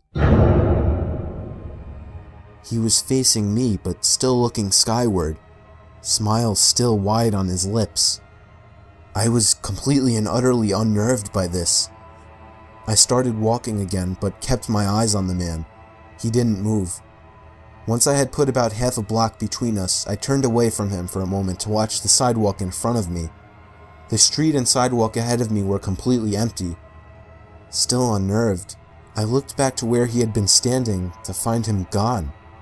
For the briefest of moments I felt relieved, until I noticed him. He had crossed the street and was now slightly crouched down. I couldn't tell for sure due to the distance and the shadows, but I was certain he was facing me. I had looked away from him for no more than 10 seconds, so it was clear that he had moved fast. I was so shocked and I stood there for some time, staring at him, and then he started moving toward me again. He took giant, exaggerated tiptoed steps, as if he were a cartoon character sneaking up on someone, except he was moving very, very quickly. I'd like to say at this point that I ran away or pulled out my pepper spray or cell phone or anything at all, but I didn't.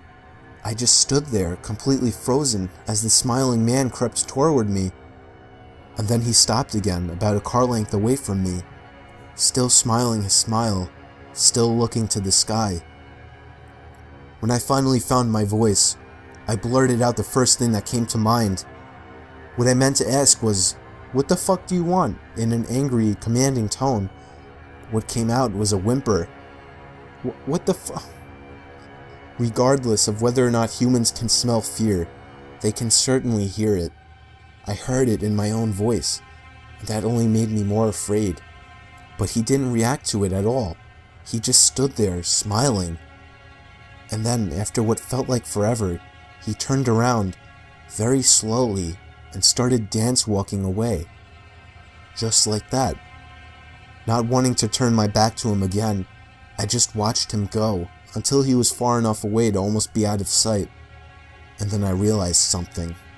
He wasn't moving away anymore, nor was he dancing. I watched in horror as the distant shape of him got bigger and bigger. He was coming back my way. He was coming back my way, and this time he was running. I ran too. I ran until I was off the side road and back onto a better lit road with sparse traffic. Looking behind me then, he was nowhere to be found. The rest of my way home, I kept glancing over my shoulder, always expecting to see his stupid smile, but he was never there. I lived in that city for 6 months after that, and I never went out for another walk. There was something about his face that always haunted me. He didn't look drunk. He didn't look high. He looked completely and utterly insane. And that's a very, very scary thing to see.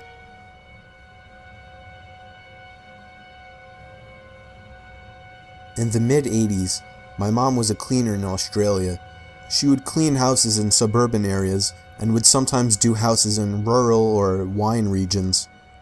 She would leave business cards at the local shops and got most of her business this way, and some through referrals and word of mouth. One day she got a call from a lady who sounded like she was around 60, asking Mom to clean her old farmhouse. She made a lot of odd demands, and Mom would usually meet clients before taking on new business. In this case, the lady did not want to meet my mom and said she would leave the keys under the front doormat. Mom agreed, mainly because the lady was quite obviously wealthy and was offering to pay Mom substantially more than she would reasonably expect. Mom went to the house on a Monday morning and said she already felt unnerved by the long driveway. The house was essentially in the middle of a very large and very empty property. She found the keys and started cleaning. About an hour into the clean, she hears the back door shut. Mom was told no one would be at the house, so she immediately felt unsafe. She stood frozen in the kitchen for what she said felt like 3 or 4 minutes, although she said it could have been much longer.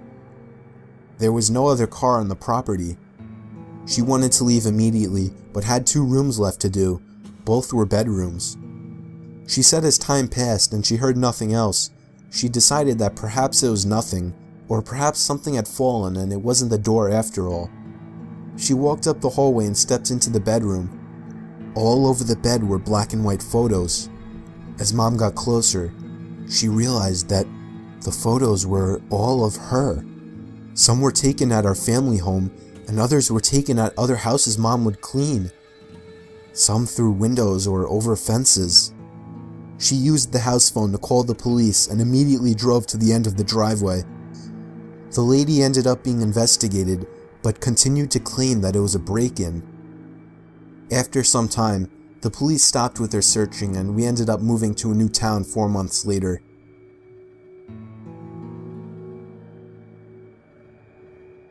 I'm 22, and this incident happened a year and a half ago. I had just moved into my first apartment and was in the process of moving in. The door that led to my apartment locks itself automatically when closed. So, I was going to the entrance of the apartment complex to get my mail while talking on the phone with my friend. I returned to the apartment and sat on the bed while opening the mail while using the phone. I dropped the phone on the floor and it landed under the bed, so I had to lie on the floor and stretch for it. I saw something that caught my eye. There was someone under my bed. My eyes widened and I choked the urge to scream.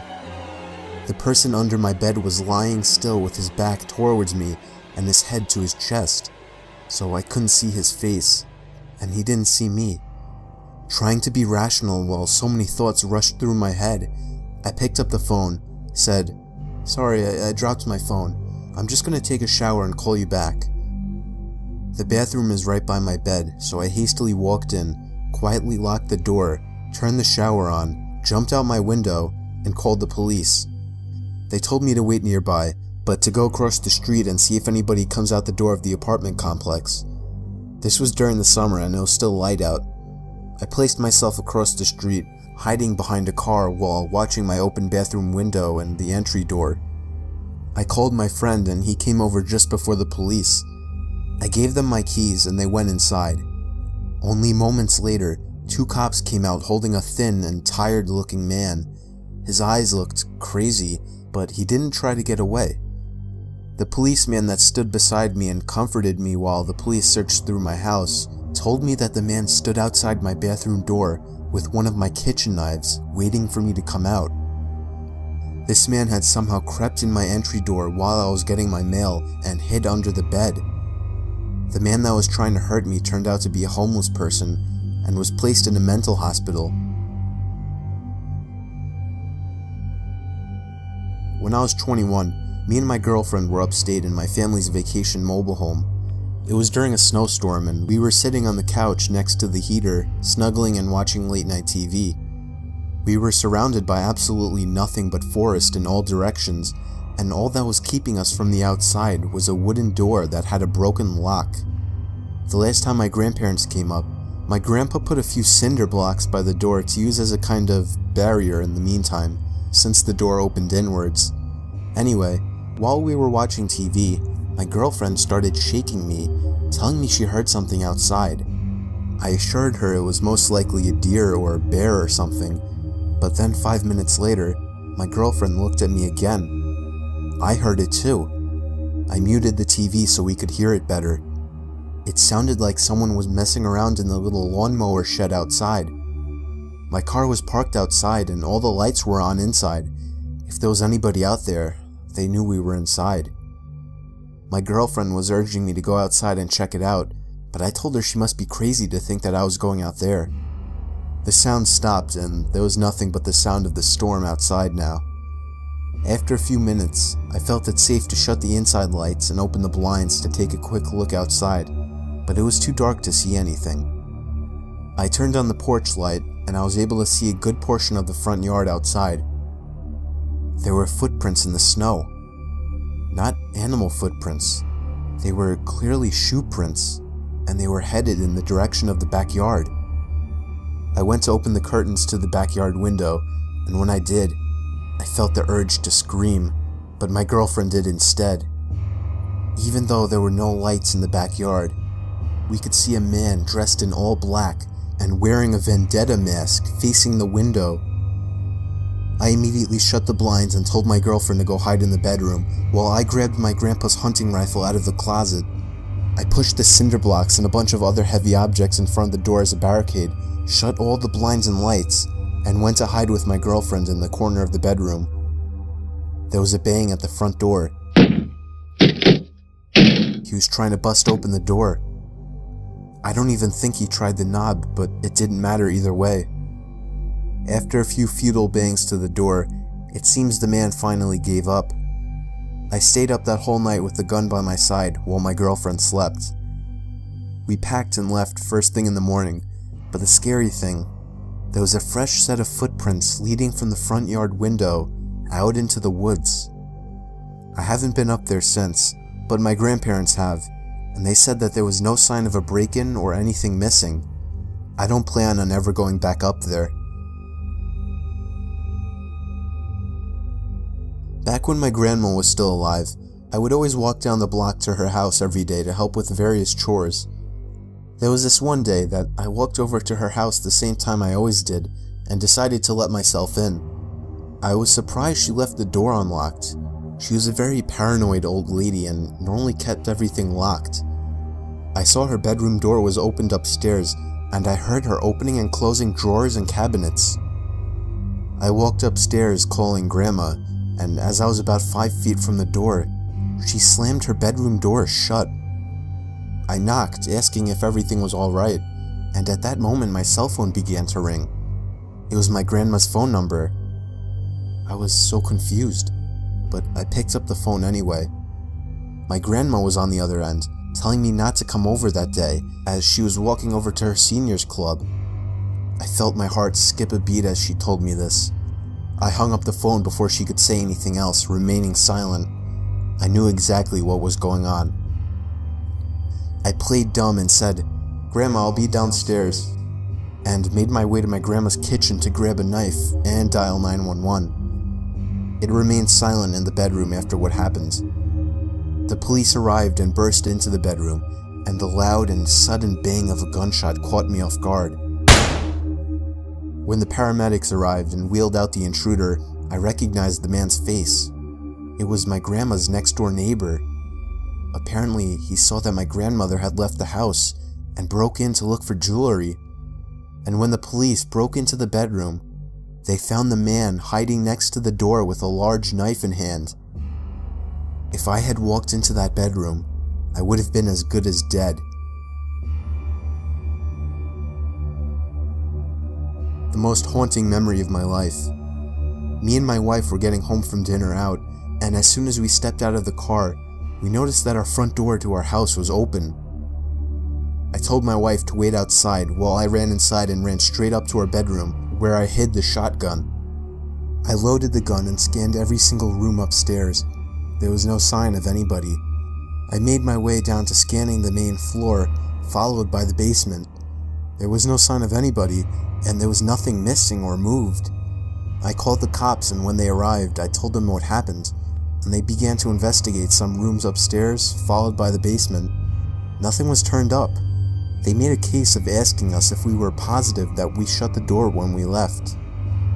I myself was starting to have doubts, not completely sure if I had, but my wife remained confident that we had shut the door. The police seemed sure that if somebody had broken in, they didn't stick around long, as there didn't seem to be any signs of burglary. My wife was worried sick, crying that she wasn't comfortable being in the house. I comforted her the best I could, assuring her that whoever broke in the house left in a hurry. I finally fell asleep after hours of rolling around in the bed, but my sleep was immediately cut short by the disturbing scream of my wife. I looked at her, and she was staring intently in the direction of the closet. It hit me like a bullet just then. I had forgotten to check the second closet.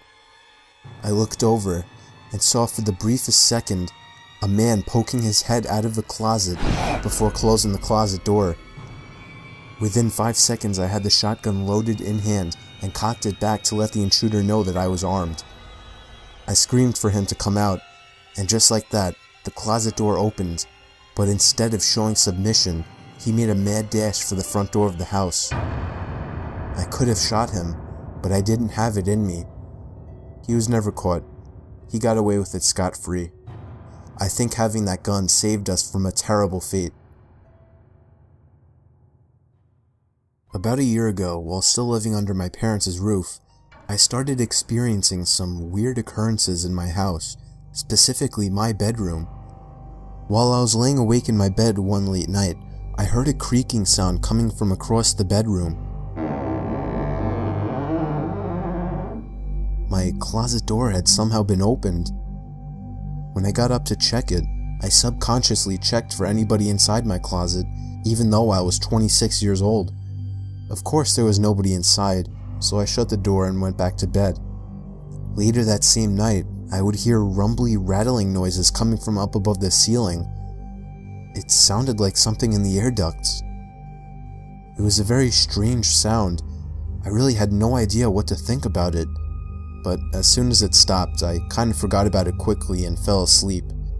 In the morning, I did tell my dad about sounds in the attic the previous night, but annoyingly, he didn't seem too interested, or he just didn't take me very seriously.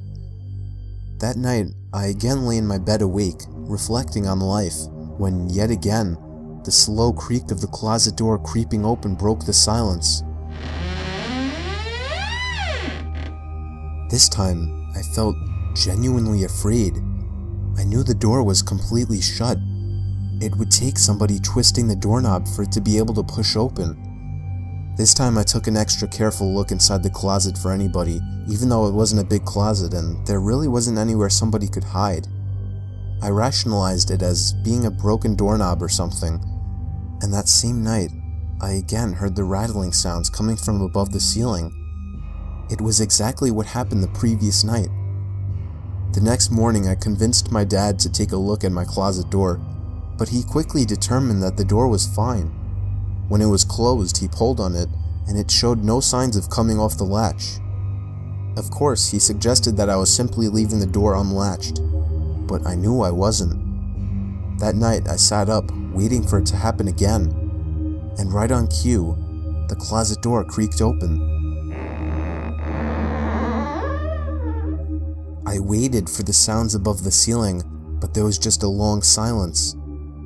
I turned on my lamp and looked up to the air vents in my room, and I screamed at the top of my lungs. I could distinctly see two wide-open eyes peering through the vents at me. My parents barged into my room asking if I had gone insane.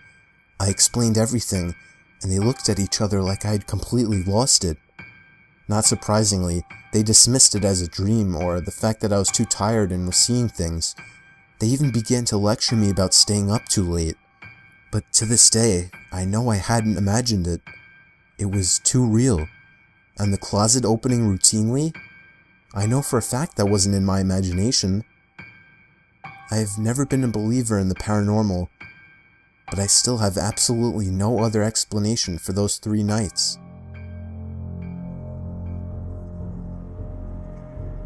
I live in the Poconos with my wife and kids. There's a small lake about a quarter mile away from our backyard. I commonly take my kids down there to go swimming. Up until last week, that is. Now, I'm never letting them go down there again. I haven't told anyone about this in fear of sounding crazy. It was last Saturday. We went over to the lake and set up our chairs on the sand. It's like a little private beach in our own backyard. It's been amazing. Me and my wife sat in our beach chairs enjoying the sun while our kids were splashing around in the water. I always tell them not to go too deep. They're still young, 6 and 8. We sat there for a good 2 hours that day. Neither of us were in the mood to get wet. Eventually, my wife got tired and decided to walk back home. I agreed to stay with the kids a little while longer, as they were somehow still having so much fun playing in the sand and water. The sun was setting at this point, and I was getting tired. They were going a little too deep, so I called at them to come back closer to the shore. They couldn't hear me apparently, so I stood up and got closer. Before I could call them again, I noticed something in the water. It looked like a black, roundish object, and it was moving closer to my kids. I ran into the water closer to my kids, calling them to come out. When they got close enough, I dragged them out myself. When I turned back to the water, the object was gone. My kids were confused as hell. I didn't know what to tell them, so I just told them it was time to go home. We packed up and walked back to the house, but I wasn't happy when I got home. I was uncomfortable with what I just saw. That thing looked like no sea creature known to man. Dinner was waiting for us when we got home. I ate really slow, thinking about the object in the water and whether or not to tell my wife. My wife asked me what's wrong. She noticed that I was eating slow. I decided not to tell her right then. After dinner, I took a flashlight with me and walked back down to the lake. By then, it was already dark out. I got to the lake, but to be honest, I didn't even know what I was expecting to find. I shined the flashlight all around the surface of the water, searching for the black object, and just then, I heard a large splash come from somewhere in the lake. The kind of splash of something emerging out of the water. I thought it might be some kind of animal in the lake. I shined the light all over the place, searching for the source of the sound, and then I found it, and I realized I was dead wrong. There was a silhouette of a humanoid figure with long black hair covering its whole face. It just stood there, facing me, but not staring at me. Not that I could tell. I dropped the flashlight in horror and sprinted all the way back up to my house, slamming the door shut behind me. I haven't told anybody about this. What kills me is that lake is only a quarter mile away from my house, and for all I know, that thing could be watching me through my window right now as I write this.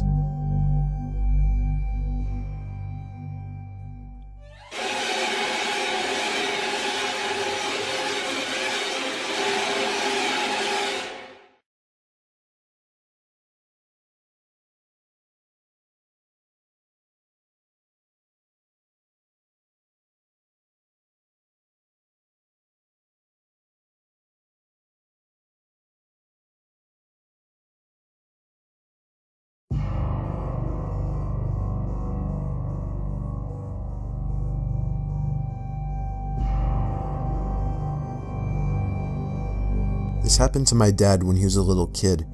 I think it messed him up a bit emotionally, but he never admitted it. This story freaks me out just imagining it.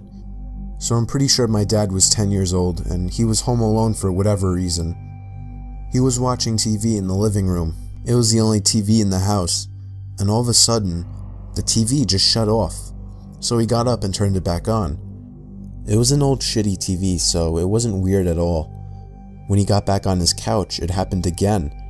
He got up once again and turned the TV back on, and again it turned off. He repeated this process a couple more times before he started to look for the remote. While looking for the remote, he walked over to check behind one of the couches and saw a man hiding in the corner, holding the TV remote. My dad described the man as having long, messy hair and a crazed look in his eyes. He gave my dad a smile, and my dad ran out the front door screaming like a little girl. He went to his neighbors, who called the police. The man was still in the house when the police got there, so he was arrested. My dad told me that he still assumes the man was either homeless or crazy. Either way, this story is downright terrifying. My friend told me about something that happened to her when she was younger, about 8 or 9. She was walking home from school and got her key out to let herself into the house. Her single mom worked and came home later on weekdays. As she reached up to put the key in the door, her mom opened it in a dressing gown, having left work sick. Instead of greeting her, she looked straight past my friend and immediately said, "Who are you?" My friend turned around, and a man in a long coat hurried back down the path and down the street. Being ill that day had possibly saved her daughter from something potentially horrible happening to her. Before I start this story, I want to note that Jacob's mother is a drug addict, and his father really didn't have much wrong with him outside of being with his mother. So one night, when Jacob and his father were asleep, they heard a series of loud banging, scratching, and moving noises coming from the mother's room. Jacob's father jumped out of the bed and ran down the hall and started slamming on the door. His mother opened it, yelling at him to quiet down and that he woke her up. He asked her about the sounds. She hadn't been awake to hear them. Jacob's dad would have assumed that she was on something again, but something was wrong. The window was open all the way, and the TV was moved across the room, still plugged in, and had the screen facing outside. Jacob's dad was reasonably scared. He shut the window, got his bat, locked the mother's room from the outside, and made her sleep in the living room. He stayed up most of the night. He woke up Jacob at 5. It was still dark out. Jacob went out to the kitchen where his mother already was. A couple minutes later, his dad walked in, wide-eyed. He pointed at Jacob and his mother and held his finger to his lips. They both quieted down. They heard something shuffling around on the roof, going from edge to edge. Jacob's dad had the bat.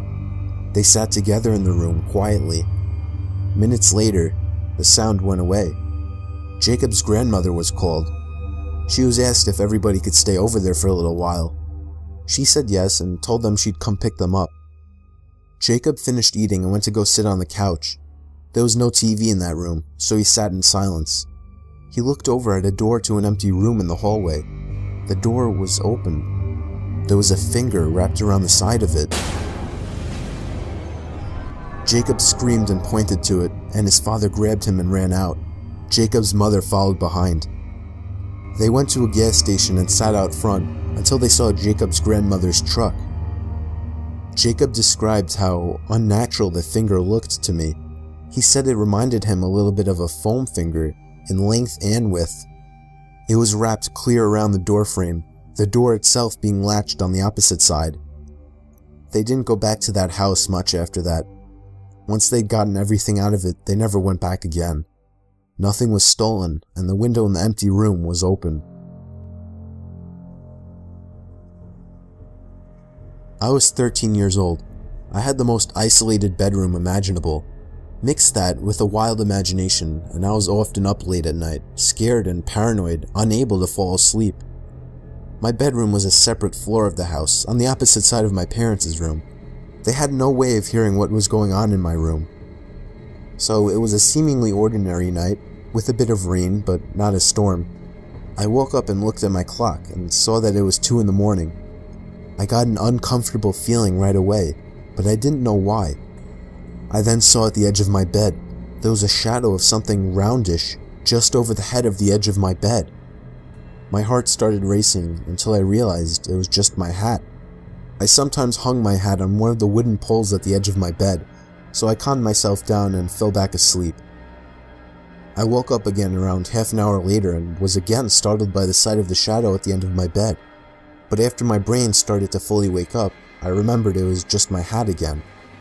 This process happened one more time that night, probably another half hour later, and once again, I was startled by the sight of the shadow. I was getting thirsty, so I reached my hand down to the side of my bed, looking for my water bottle, but I instead found something else. My hat. And at that instant, I felt my heart drop into my stomach, as I almost fell out of my bed trying to turn the lamp on. The light revealed the face of a man, peering over the edge of my bed, staring right into my eyes.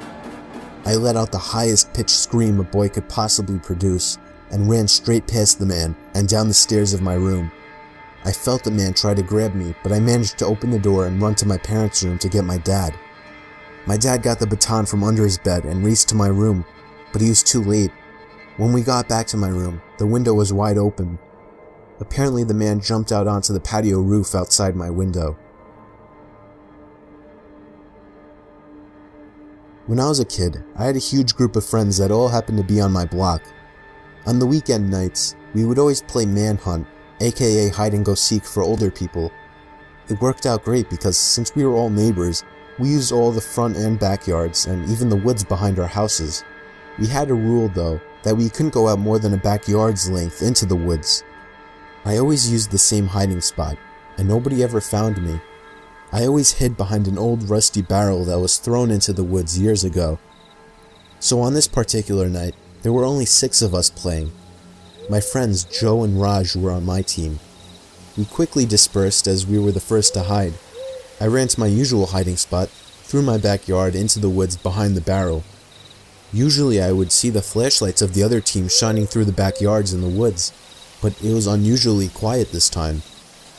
And then, I finally heard footsteps nearby. I didn't see a flashlight, so I assumed it was one of my teammates. I whispered Joe and Raj's names, but then whoever it was started charging at me, full on sprinting. I immediately shot up and ran out of the woods to find a new hiding spot in my backyard, but nobody ever came out of the woods. I heard all my friends calling my name from out front, including Joe and Raj, so I assumed something was wrong and went up front. I saw Joe's parents talking with my parents, with all my friends surrounding. My parents seemed a bit relieved to see me, so I was naturally really confused. They told me that a police officer had just passed by and warned them about a serial rapist spotted in the area and that all the kids should stay indoors. I explained what happened to me in the woods, and my parents started freaking out, making 100% sure that I wasn't lying. They called the police. I really don't know if he was ever caught, but I really hope he was. I try not to think about what would have happened to me had whoever that was caught me.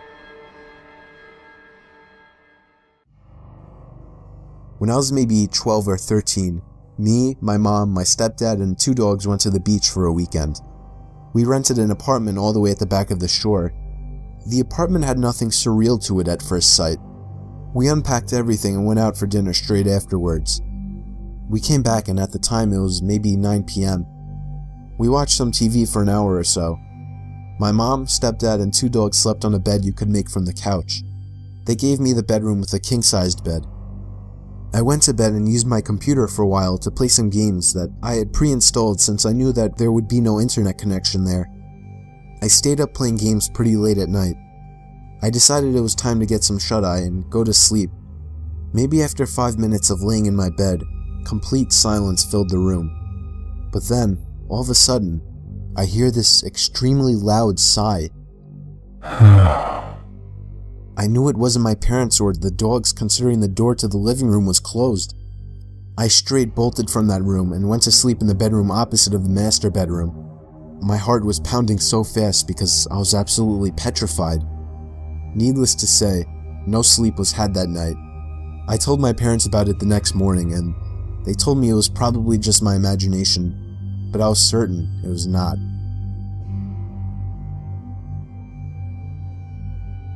This story still gives me nightmares to this day.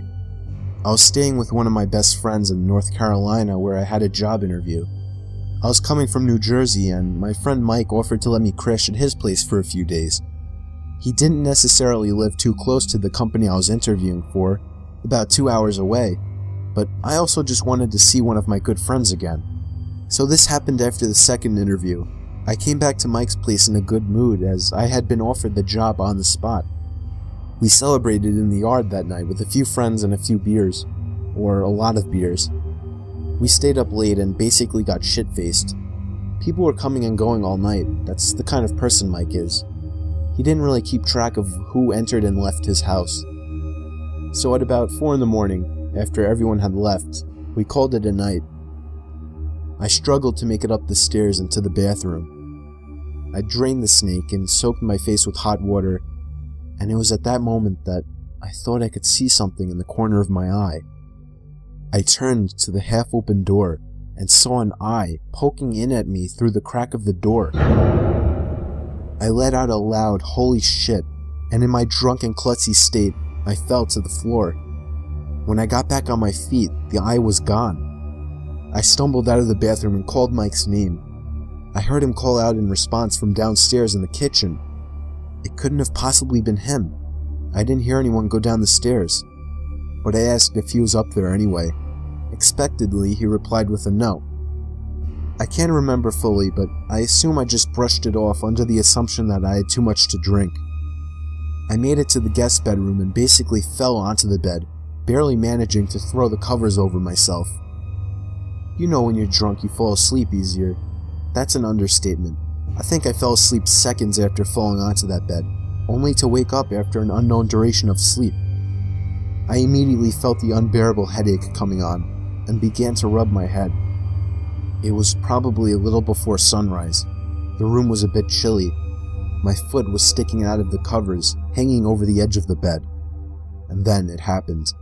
I felt something extremely cold grab onto my foot and start stroking it. I then heard a raspy voice whisper the words, "Can you help me?" I sat up and screamed at the top of my lungs before sprinting out of the bed and out of the room, meeting Mike at the top of the stairs. I called the police and they arrived shortly. The intruder was actually a woman in her late 40s who clearly suffered from some kind of addiction. She admitted to simply walking right into Mike's house and hiding in a closet. The eye I saw was hers, peeking at me while in the bathroom. I always make sure to cover my feet with my sheets now.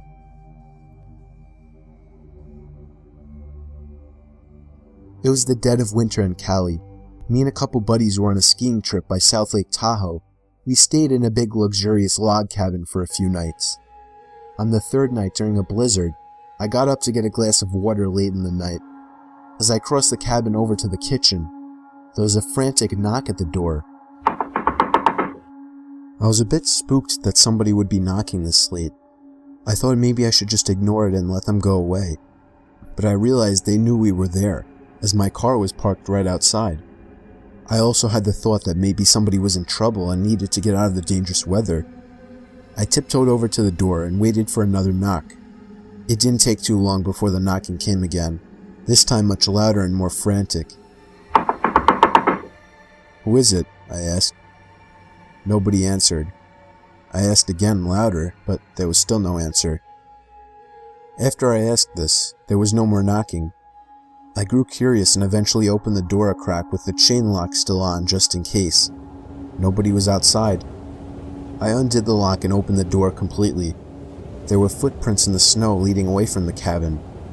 For whatever stupid reason, maybe I felt some kind of guilt and worry for a person in need. I slipped on my boots and jacket and stepped out into the storm to follow the footsteps before they were completely filled. The footsteps led me to the edge of the property before completely stopping. I shit you not, the footprints completely ended, not a sign of vehicle marks, a struggle, nothing. It was as if whoever made the tracks was standing still, right where I was. I felt disturbed and ran back into the cabin and slammed the door shut behind me, making sure to lock it. Before I could even gather my thoughts, the frantic knocking at the door resumed. My heart started pounding, and I started to scream for my friends. One by one, they all rushed down to see what was wrong. When we opened the door, there was nobody there. The footprints were already filled. I never could prove what happened to my friends. I don't blame them for not believing me. I almost don't believe myself, but I know it happened. I just can't even try to explain it. It still freaks me out to this day.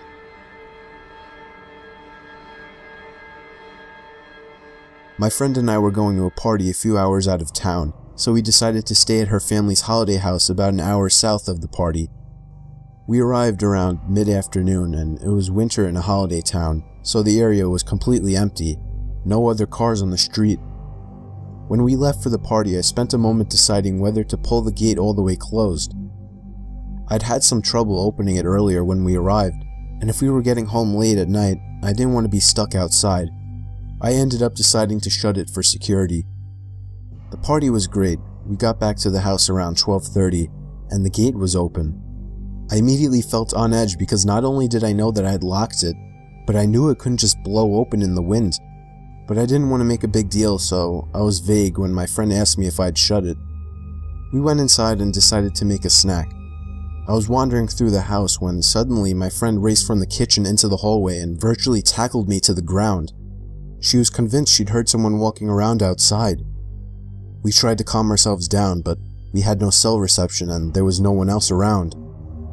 Over the next half hour or so, as we sat in the hallway paralyzed with fear, we heard footsteps outside and the back door being jimmied. We decided we had to leave, so we gathered everything up and got ready to make a break for the car. Just as we were at the front door ready to leave, there was a huge bang in the backyard, and suddenly what sounded like hundreds of birds started screaming. We legged it to the car, ended up starting it with all our stuff still on our laps. We hadn't bothered to even put in the back seat. As we reversed out the driveway, we saw somebody running up the side of the house towards us. We sped the entire way home, and didn't sleep at all that night. When I was 10 and my youngest brother Ben was only 1, there was this one weekend that my parents were painting our bedrooms, so we would have to sleep in the basement. There was a pull-out couch down there that turned into a bed, and Ben had an extra crib down there. I was only 10, so sleeping in a pitch-dark basement was very uncomfortable. Somehow, having Ben down there made me feel a bit safer though. He would wake me up in the middle of the night crying, and for some reason, tending to him made sleeping down there a little less scary. But it was this one time that I woke up to him screaming. Not crying, screaming, like no 1-year-old should. I was scared shitless immediately and ran over to him to see what was wrong. He was standing up looking at me, pointing to something. I looked in the direction he was pointing at. He was pointing into the pitch-dark boiler room right next to his crib. I felt like 1,000 knives just stabbed me in the chest, and even through the heat of the moment, I vaguely remember the faint sound of something falling over in the boiler room, and I felt as if I was being watched in that basement. I grabbed Ben and got the hell out of there as quickly as possible. I have never gone back down in that basement.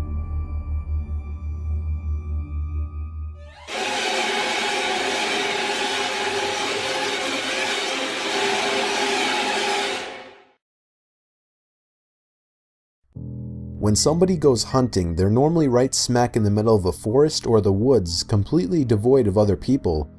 Seems like the perfect setting for a horror story, right? These 3 supposedly true stories will show you just what can go wrong while hunting. This first story was submitted to me in June by somebody named Robert Scherneman. His story takes place upstate New York, a place I'm familiar with. Here's his story. I've been a passionate hunter ever since my dad before me started taking me out on trips every Saturday, and I thought I would pass down the same tradition to my son. During the setting of this story, my son Peter was 10 years old. I figured that was a good age to introduce him to the world of hunting.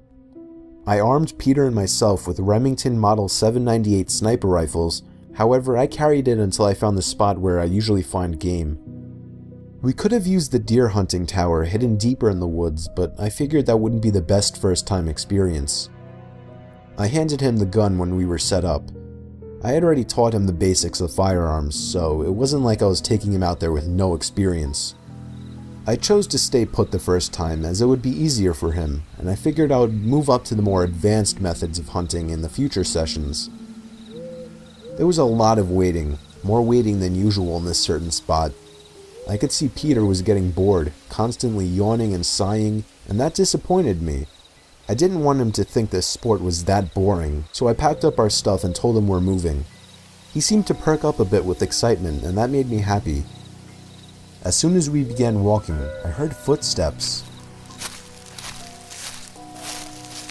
I put my arm in front of Peter silently and motioned for him to raise his gun. He did with excitement, until I spotted someone's head peer out from around a tree in the distance. I pushed the gun down immediately, a bit disappointed, but also relieved that Peter didn't shoot. I gave him a quick little apologetic wave, and with that, he disappeared back behind the tree out of sight. Was he another hunter?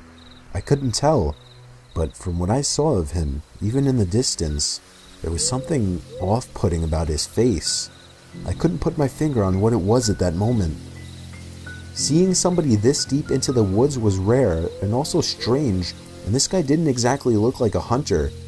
So, as a safety precaution, I suppose, I steered Peter in the other direction. Still no sign of any deer. Peter asked me about the man, like who I thought he was, for example, as expected, and I just told him I didn't know, and I didn't think we should get closer. I didn't want to lie to him. A few minutes later, Peter started complaining that he was hungry. I was getting pretty hungry myself, so we stopped and unpacked our snacks. I was extremely disappointed that nothing had happened by now. While eating my sandwich, I heard footsteps again in the distance. Peter did too, as he immediately picked up his rifle and pointed it in that direction. I felt my heart drop when I could see the same man from before peering out from another tree at us. I lowered Peter's gun again, and I noticed he seemed a bit uncomfortable now, as was I.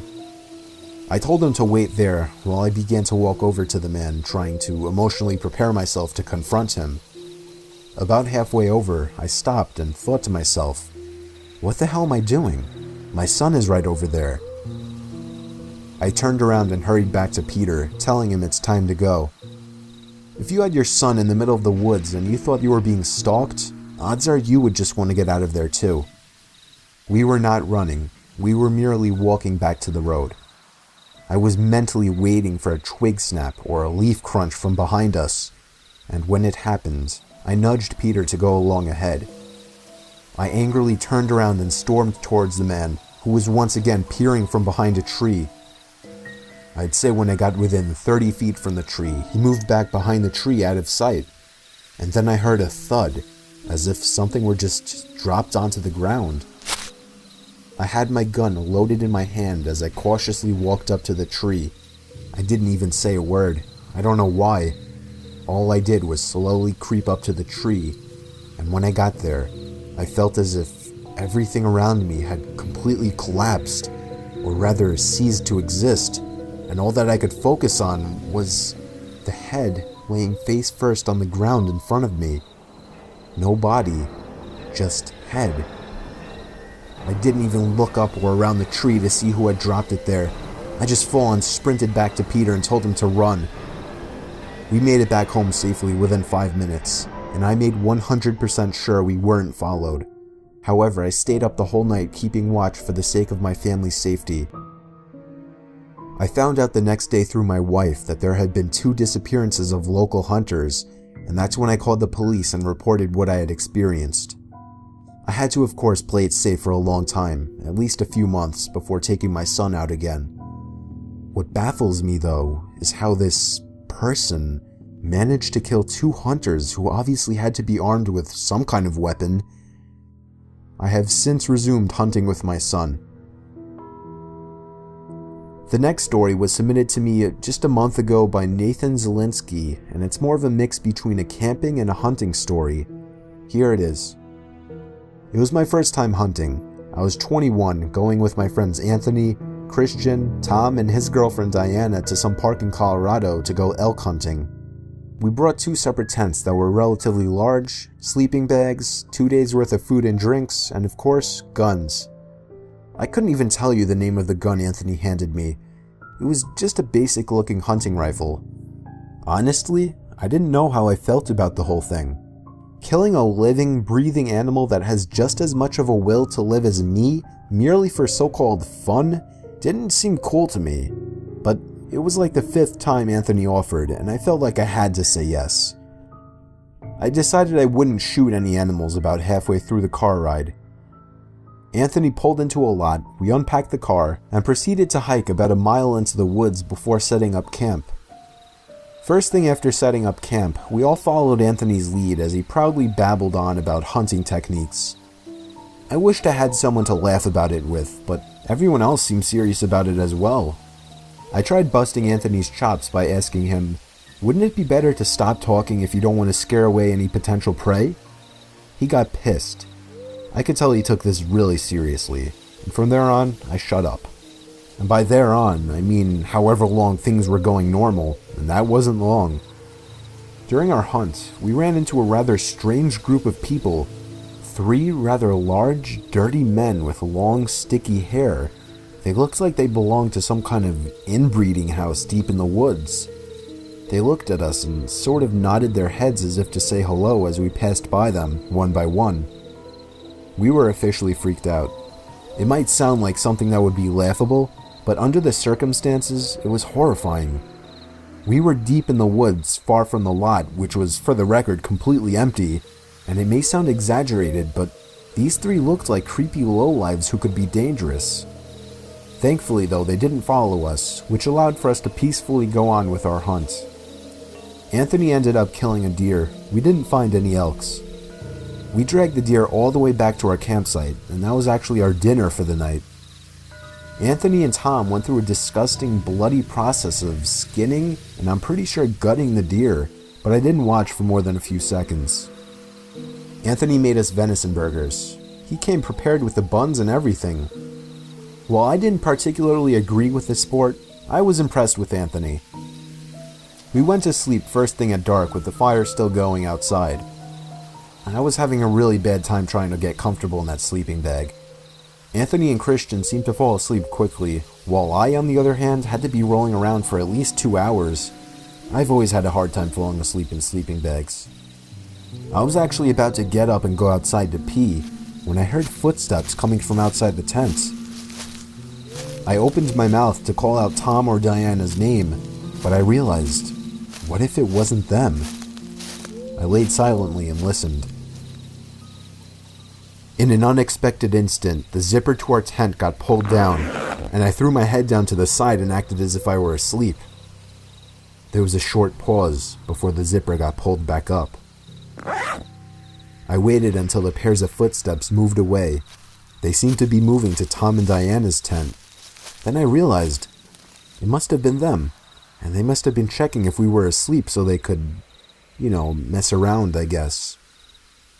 So I decided to play a little joke on them. I gave it about 5 minutes before I unzipped the tent and began creeping over to their tent. Then I realized their zipper was still undone. That's strange, I thought to myself. I crept over expecting to scare the 2 lovebirds, but instead, when I got close enough, I saw 2 men inside of the tent doing something to Diana. At that moment, I screamed as loud as I could, mostly out of fear, but also to wake everyone up. Anthony and Christian stormed out from the tent with their rifles. When the two men fled from the tent, I realized something. They were the same two men we had seen earlier. Tom and Anthony fired rounds in their direction to scare them off. However, something even more horrifying happened after that. After they shot their rounds, we all looked around us completely horrified as men in almost all directions who were previously hiding in bushes and behind trees were taking off in different directions. We tried waking up Tom and Diana, but they seemed to have been injected with some kind of tranquilizers by the men. We had no choice but to wait until they woke up, which took about maybe half an hour. Running back to the car in that pitch black forest was one of the most horrifying moments of my life. We don't know who all those people were. They could have been part of some secluded inbreeding house for all we knew, or even some kind of cannibalistic family. We have no idea what they were planning on doing with Tom and Diana, but we're just happy we all got out of there safely. This last story was written by Jared the Sprinter, and he shares his night hunting experience. I was doing some night hog hunting in the woods near my backyard. I was hiding in the tower I had built about a decade ago. In case anyone's wondering, I of course had a night vision scope attachment. I guess I'm what you would consider a hardcore hunter. I don't want to bore you with the unnecessary story prolonging details, so I'll make this short. And I want everyone to know that though I agree this story sounds far-fetched and crazy, it is nothing but the truth. And I in a way actually consider myself lucky that I'll always have such a horrifying story to share. So, while I was sitting in the tower waiting for movement, it finally came. I took aim and found the source. But it wasn't at all a hog, or any kind of animal I was expecting. It was a person, a man wearing all black. Black sweatpants, black shoes, and a black hoodie with the hood over his head. But that wasn't the freakiest part. He was dragging a sack behind him. My heart started racing. I was pretty sure I was witnessing this guy trying to bury a body. I continued to watch him, but then he slowed down, and I swear to God, it looked as if he turned his head up to me. I ducked down under the wooden walls of the tower, shaking in my boots. Yes, I had a gun, but just the idea of using it against a person is horrifying. I lay low, praying to God that he hadn't seen me. It wouldn't make sense if he could, though. It's practically pitch black out here, or at least that was my logic. Seconds felt like an eternity as I waited for the footsteps in the leaves to move elsewhere, but I didn't hear any footsteps.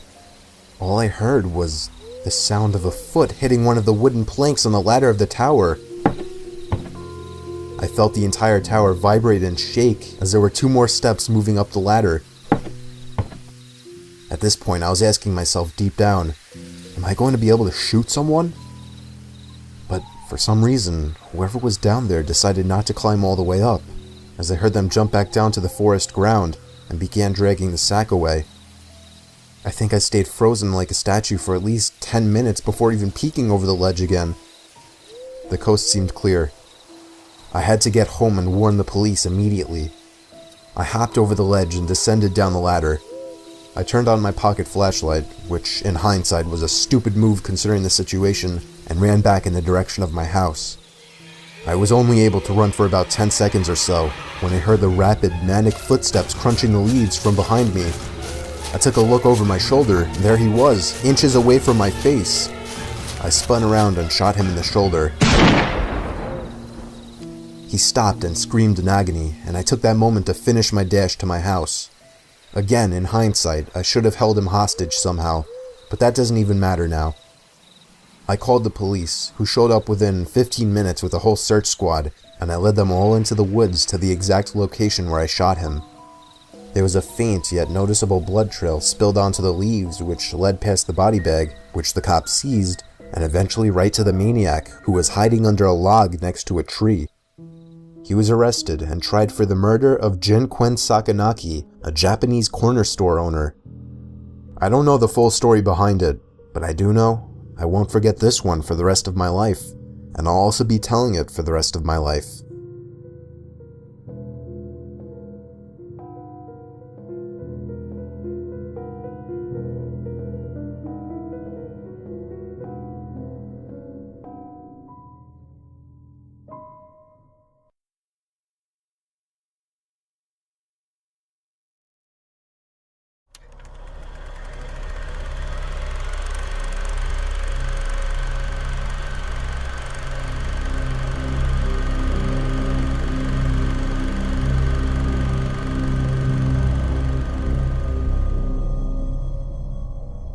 It was April of 2015.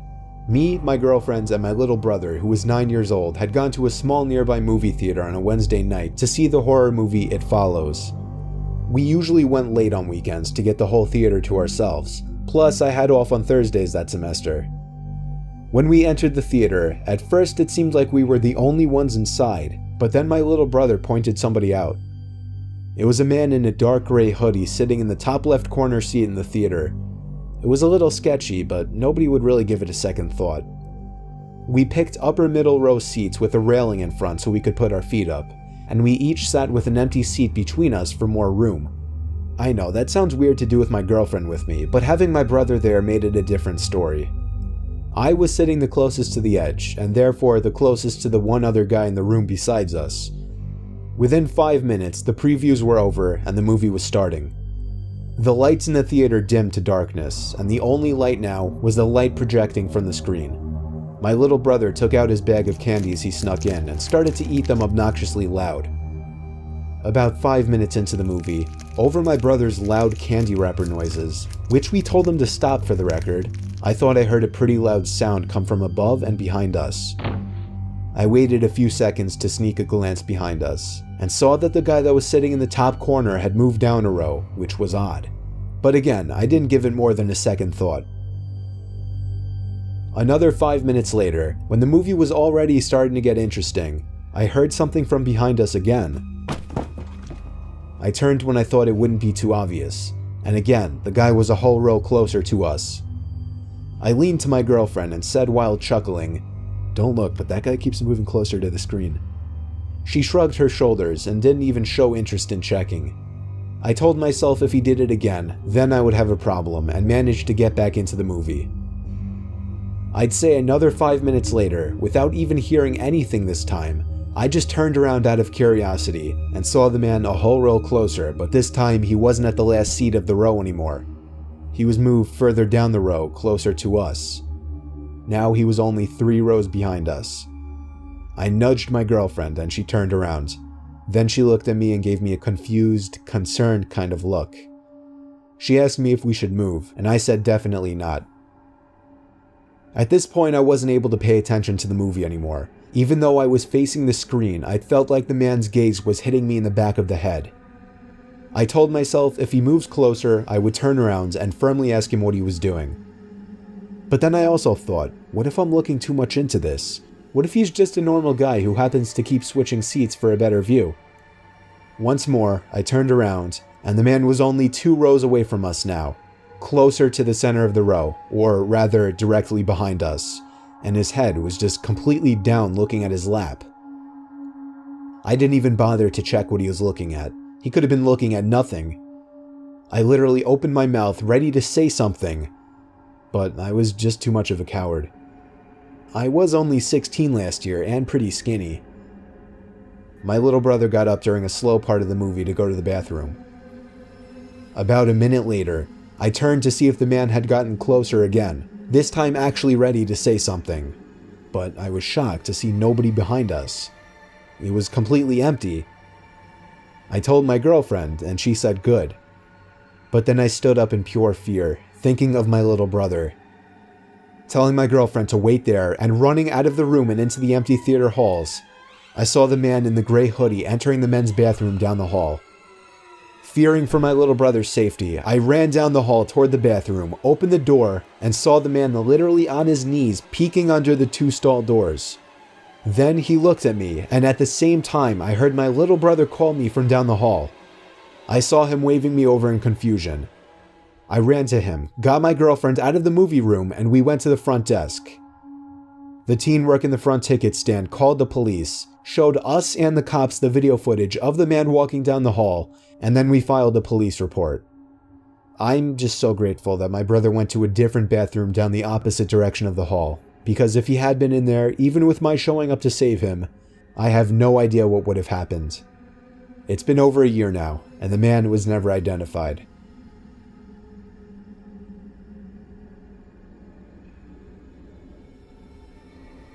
Back in 2008, Cloverfield was one of the biggest movies of the year, and I desperately wanted to see it. Most of my friends had already gone to see it, which upset me given that I didn't want to be seen going to the movie theater alone. However, I didn't have work or school on Thursdays, so on Wednesday night, I figured I could get away with going alone to one of the small theaters nearby with a screening of the film at 9:30, since I knew it would be quiet. Well, I showed up, bought a ticket, and immediately realized the entire building was dead. I entered the theater, and much to my surprise, there was not a single person in there. There were 2 large sections of seats in the theater. I sat in the bottom row of the upper section, which was seated just behind a tiny wall. During the quiet parts of the movie, which were very few, I kept thinking that I was hearing something coming from behind me. It was almost like I was hearing a voice. Is someone there? Nothing. I felt like the sounds were just getting louder and closer, but I kept turning around and didn't see anyone. I felt like I was losing my mind. Eventually, the sounds became so loud that it was evident it was a crazed whispering.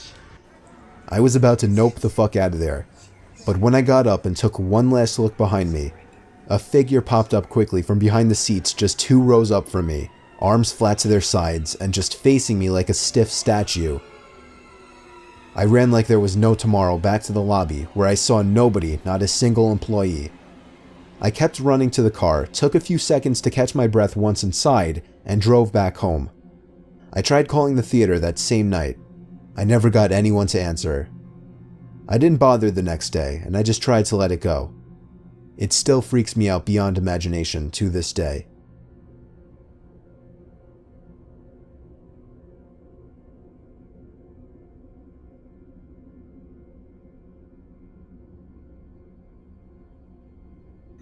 One of my first jobs was working at a movie theater in Huntington on Long Island.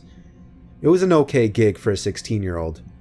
Dealing with the general public in Mass, you'll always run into creeps. However, there was one creep and one really weird situation that I still have nightmares about. It was a Monday, like 11 o'clock at night, and the last 2 playing movies were finishing up, which was earlier than usual. On weeknights, I would usually be out of there by midnight during the summer. Anyway, I was the only one working besides Kathy, the lady behind the popcorn counter who was closing up. I was sitting on the carpeted steps next to my ticket podium on my phone when Kathy yelled over to me to sweep the floors. She told me she was heading out and would be back within the hour to close up. I hurried up with the sweeping and sat back down to get back to playing a Tetris-like game on my flip phone. I was left alone a lot like this, and this was the one time during my shifts that I feared something such as a late-night robbery might easily take place. Suddenly, I heard the front door to the theater pull open with force. I stared down at the doorway to the lobby, which blocked the actual entrance section, waiting for someone to walk through, and hoping it would be Kathy. After all, she would have locked the doors anyway at this hour. I called out Kathy's name, and suddenly, an upper middle-aged man with a big brown faded jacket came wandering in, immediately locking his eyes onto mine. I told him we were closing up and he had to leave. He looked at me with a sort of intimidating Vincent Pastore kind of look on his face. He mumbled his words in his response, but I could make out his phrase to be, "Is Kathy here?" I shook my head no, and he mumbled, "I'm just gonna go sit down over there for a while." I was very against confrontations with other people, so my heart was racing, and I lacked the confidence to order him to leave. I sat back down on the step and pretended to be absorbed in my phone, when really I was texting Kathy telling her there was someone weird here for her. But with the old flip phones, texts took forever to send, and even longer for people to check. By the time the text was sent, I noticed the man, now across the room sitting on a bench, was literally watching me. I wanted to show him that I was annoyed by this, so I simply got up, walked up the 3 carpeted stairs, and sat down on the bench in front of a wall that would block my view from him. Stupid old me didn't figure this would allow him to do whatever he wanted not being within my vision. Within minutes, I realized this was dumb and went back to sitting on the step, only now the man was gone. Kathy returned around the same time that the last of the moviegoers were leaving.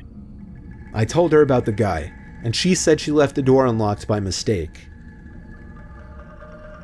I spent about 10 minutes sweeping up in some of the auditorium rooms before my shift was officially over. Kathy wanted me to do one more favor before leaving. Bring the mop, bucket, and broom down into the storage den. I did as she asked, opened the door in the lobby which leads to the storage area, walked down the half flight of concrete stairs with the mop, broom, and bucket, and stopped. Behind one of the boilers, I could see as clear as day an arm tucked away in the corner. It was the man, and he was very clearly trying to hide. I pretended like I didn't notice and walked back up the stairs. I locked the door behind me and ran to Kathy. She checked the camera footage first, and this is where things got disturbing. Within the period of time that I was hiding from the man, the surveillance cameras caught him getting up and leaving the theater. Kathy seemed surprised and declared, "That's my ex-husband." I felt like my heart was starting to drop as she said this, and I was starting to put things together. I assured her there was in fact somebody down there. She took out her cell phone and dialed not for 911, but rather for her ex-husband as she left the building. I followed her, afraid to stay in the theater alone. Kathy suddenly started to panic, as it seemed her ex-husband hung up the phone on her. She then called the cops, and what she explained to them shocked and disturbed me. When she hung up the phone, she was in a panic, and she tugged me away from the building.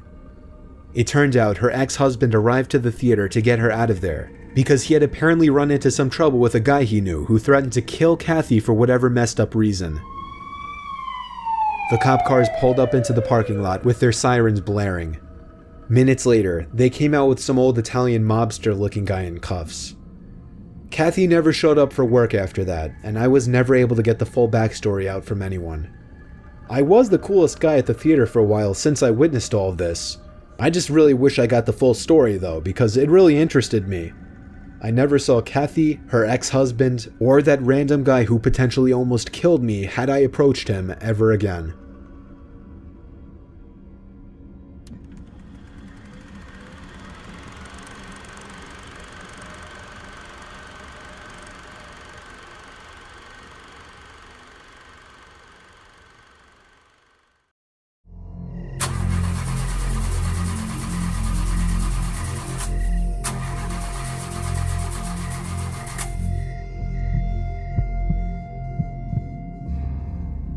One night driving home from work after a graveyard shift, I got a sudden urge to pee.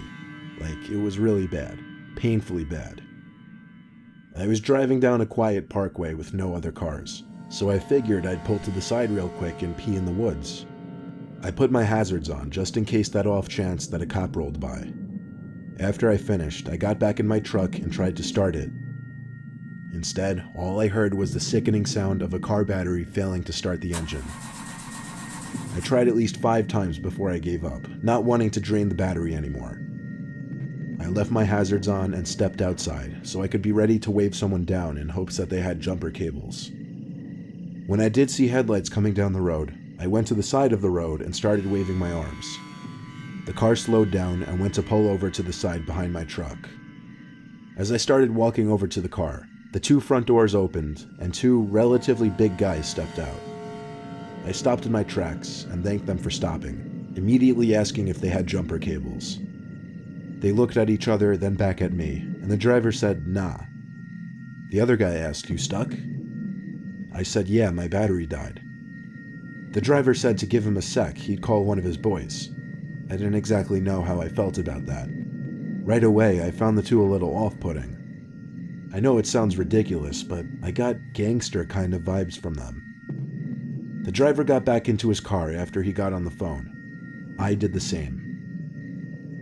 When I was sitting in my car, I couldn't help but feel I needed to call for my own help. I didn't know how much I trusted these 2. So I called my brother's phone a couple of times before he picked up. It was past midnight after all. I had woken him up with my call, but I told him I was stuck in an emergency and needed his help. I told him to bring jumper cables and to hurry up. He said he'd be over in a few. When I hung up, I got out from the car and waved my arms out to the car behind me. The driver opened his door and stepped out to look at me, and I called over that I had help on the way and it was cool. All he said was, "Aight then," and got back in his car.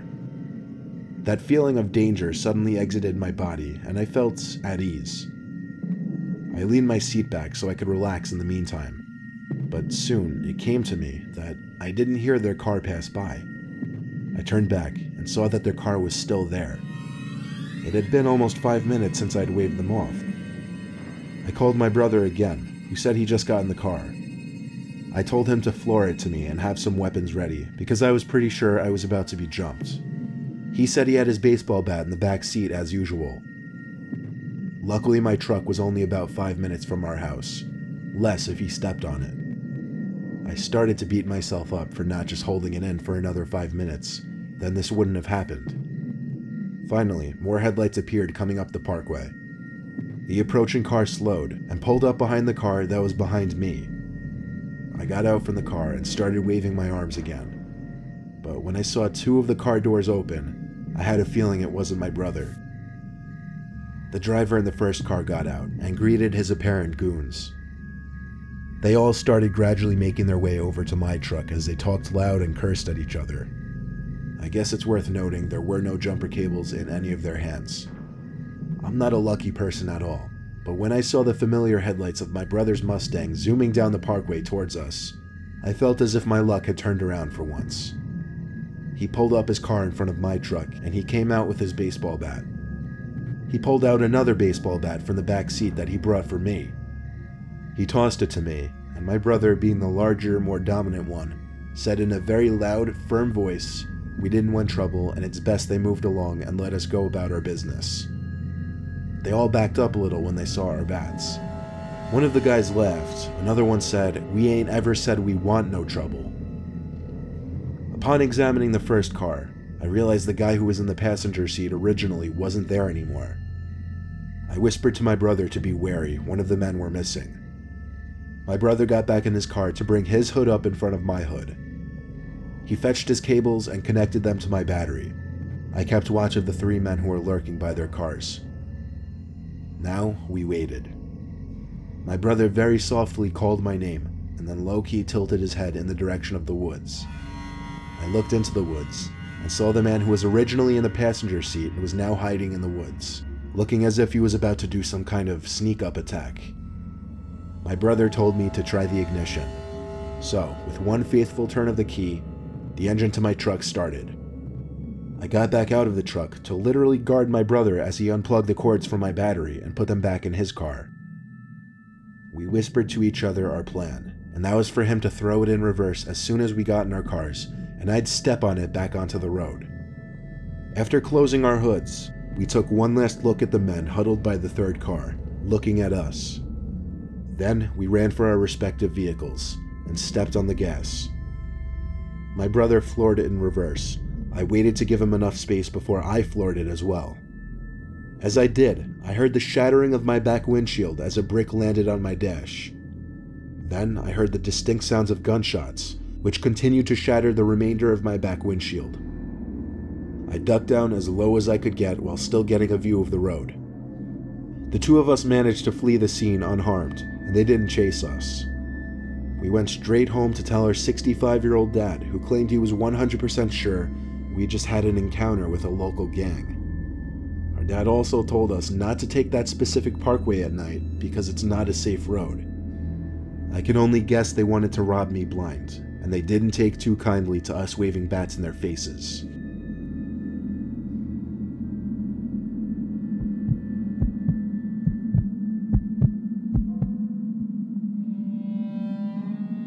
I've done a great deal of camping in my life, mostly solo camping out in the wilderness.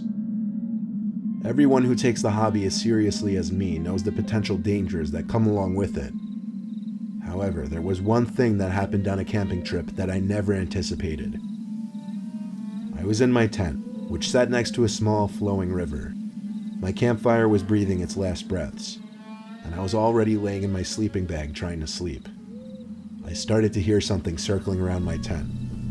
At first, it started as big, heavy branches snapping in the distance.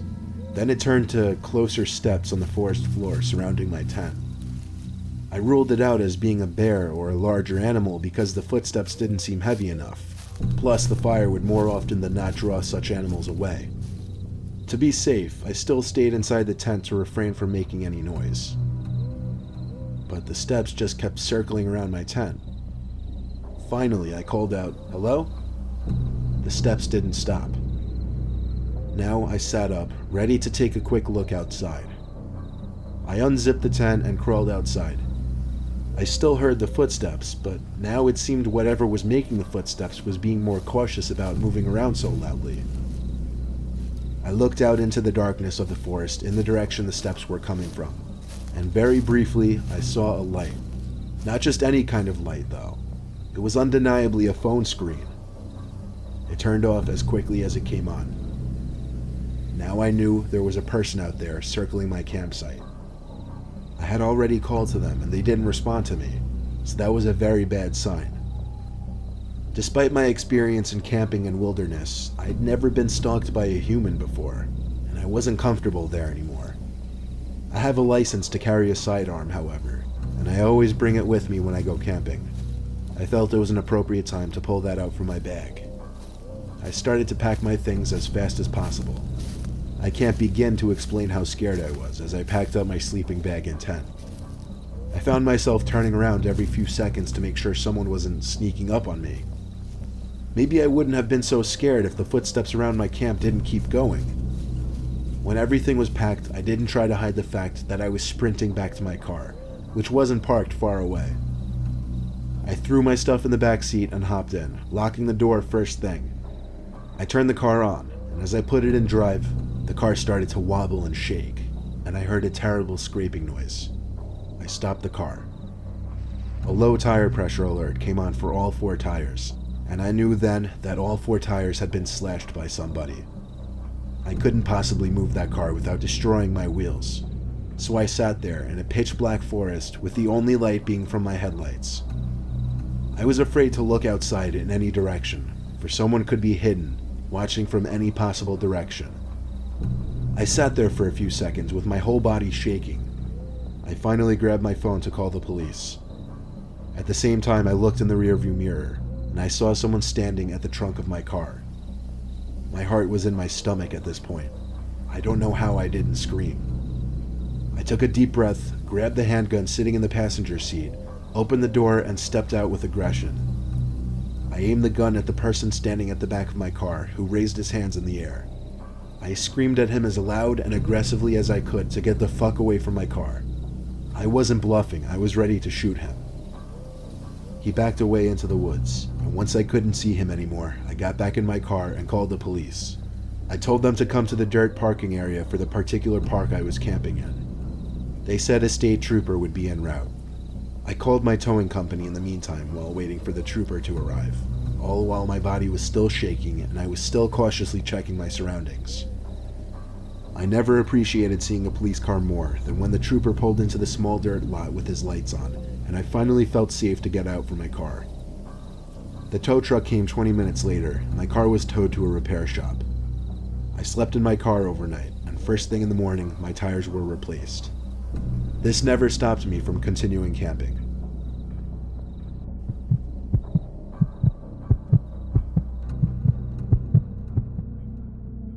My old Buick used to have issues with the gas gauge. The gauge was off, so sometimes I'd fill the tank completely and the needle on the gauge would still hover around the E, and sometimes when the tank was running low, the needle would sit around F. The needle seemed to decide when it wanted to work or not. Well, one night after coming back from a vacation and not driving for a week, I guess I had forgotten how long it had been since I'd filled up the tank, because the car ran out of gas on some quiet road in an even quieter town. I didn't want to call my girlfriend because she lived too far away, and I didn't want to be a bother. I got out from the car and looked around my surroundings. There was not much, except for trees on either side and a small house sitting atop a hill to the right of my car. So, that was my only option to go for help. I went up the hill to the house and rang the bell. It was 9:30, so it wasn't exactly too late to be ringing someone's bell in this kind of scenario. I waited patiently. There were lights on in the house after all. After a minute, I gave the bell one more ring, but I told myself that would be it. After waiting another minute, I accepted defeat and walked away from the door. As I went down the little walkway, I heard a weird noise that seemed to be coming from the side of the house, like the moaning and distressed breathing of someone in pain. It came from behind a line of bushes, Quite frankly, I didn't feel right snooping over there, so I continued back down the driveway.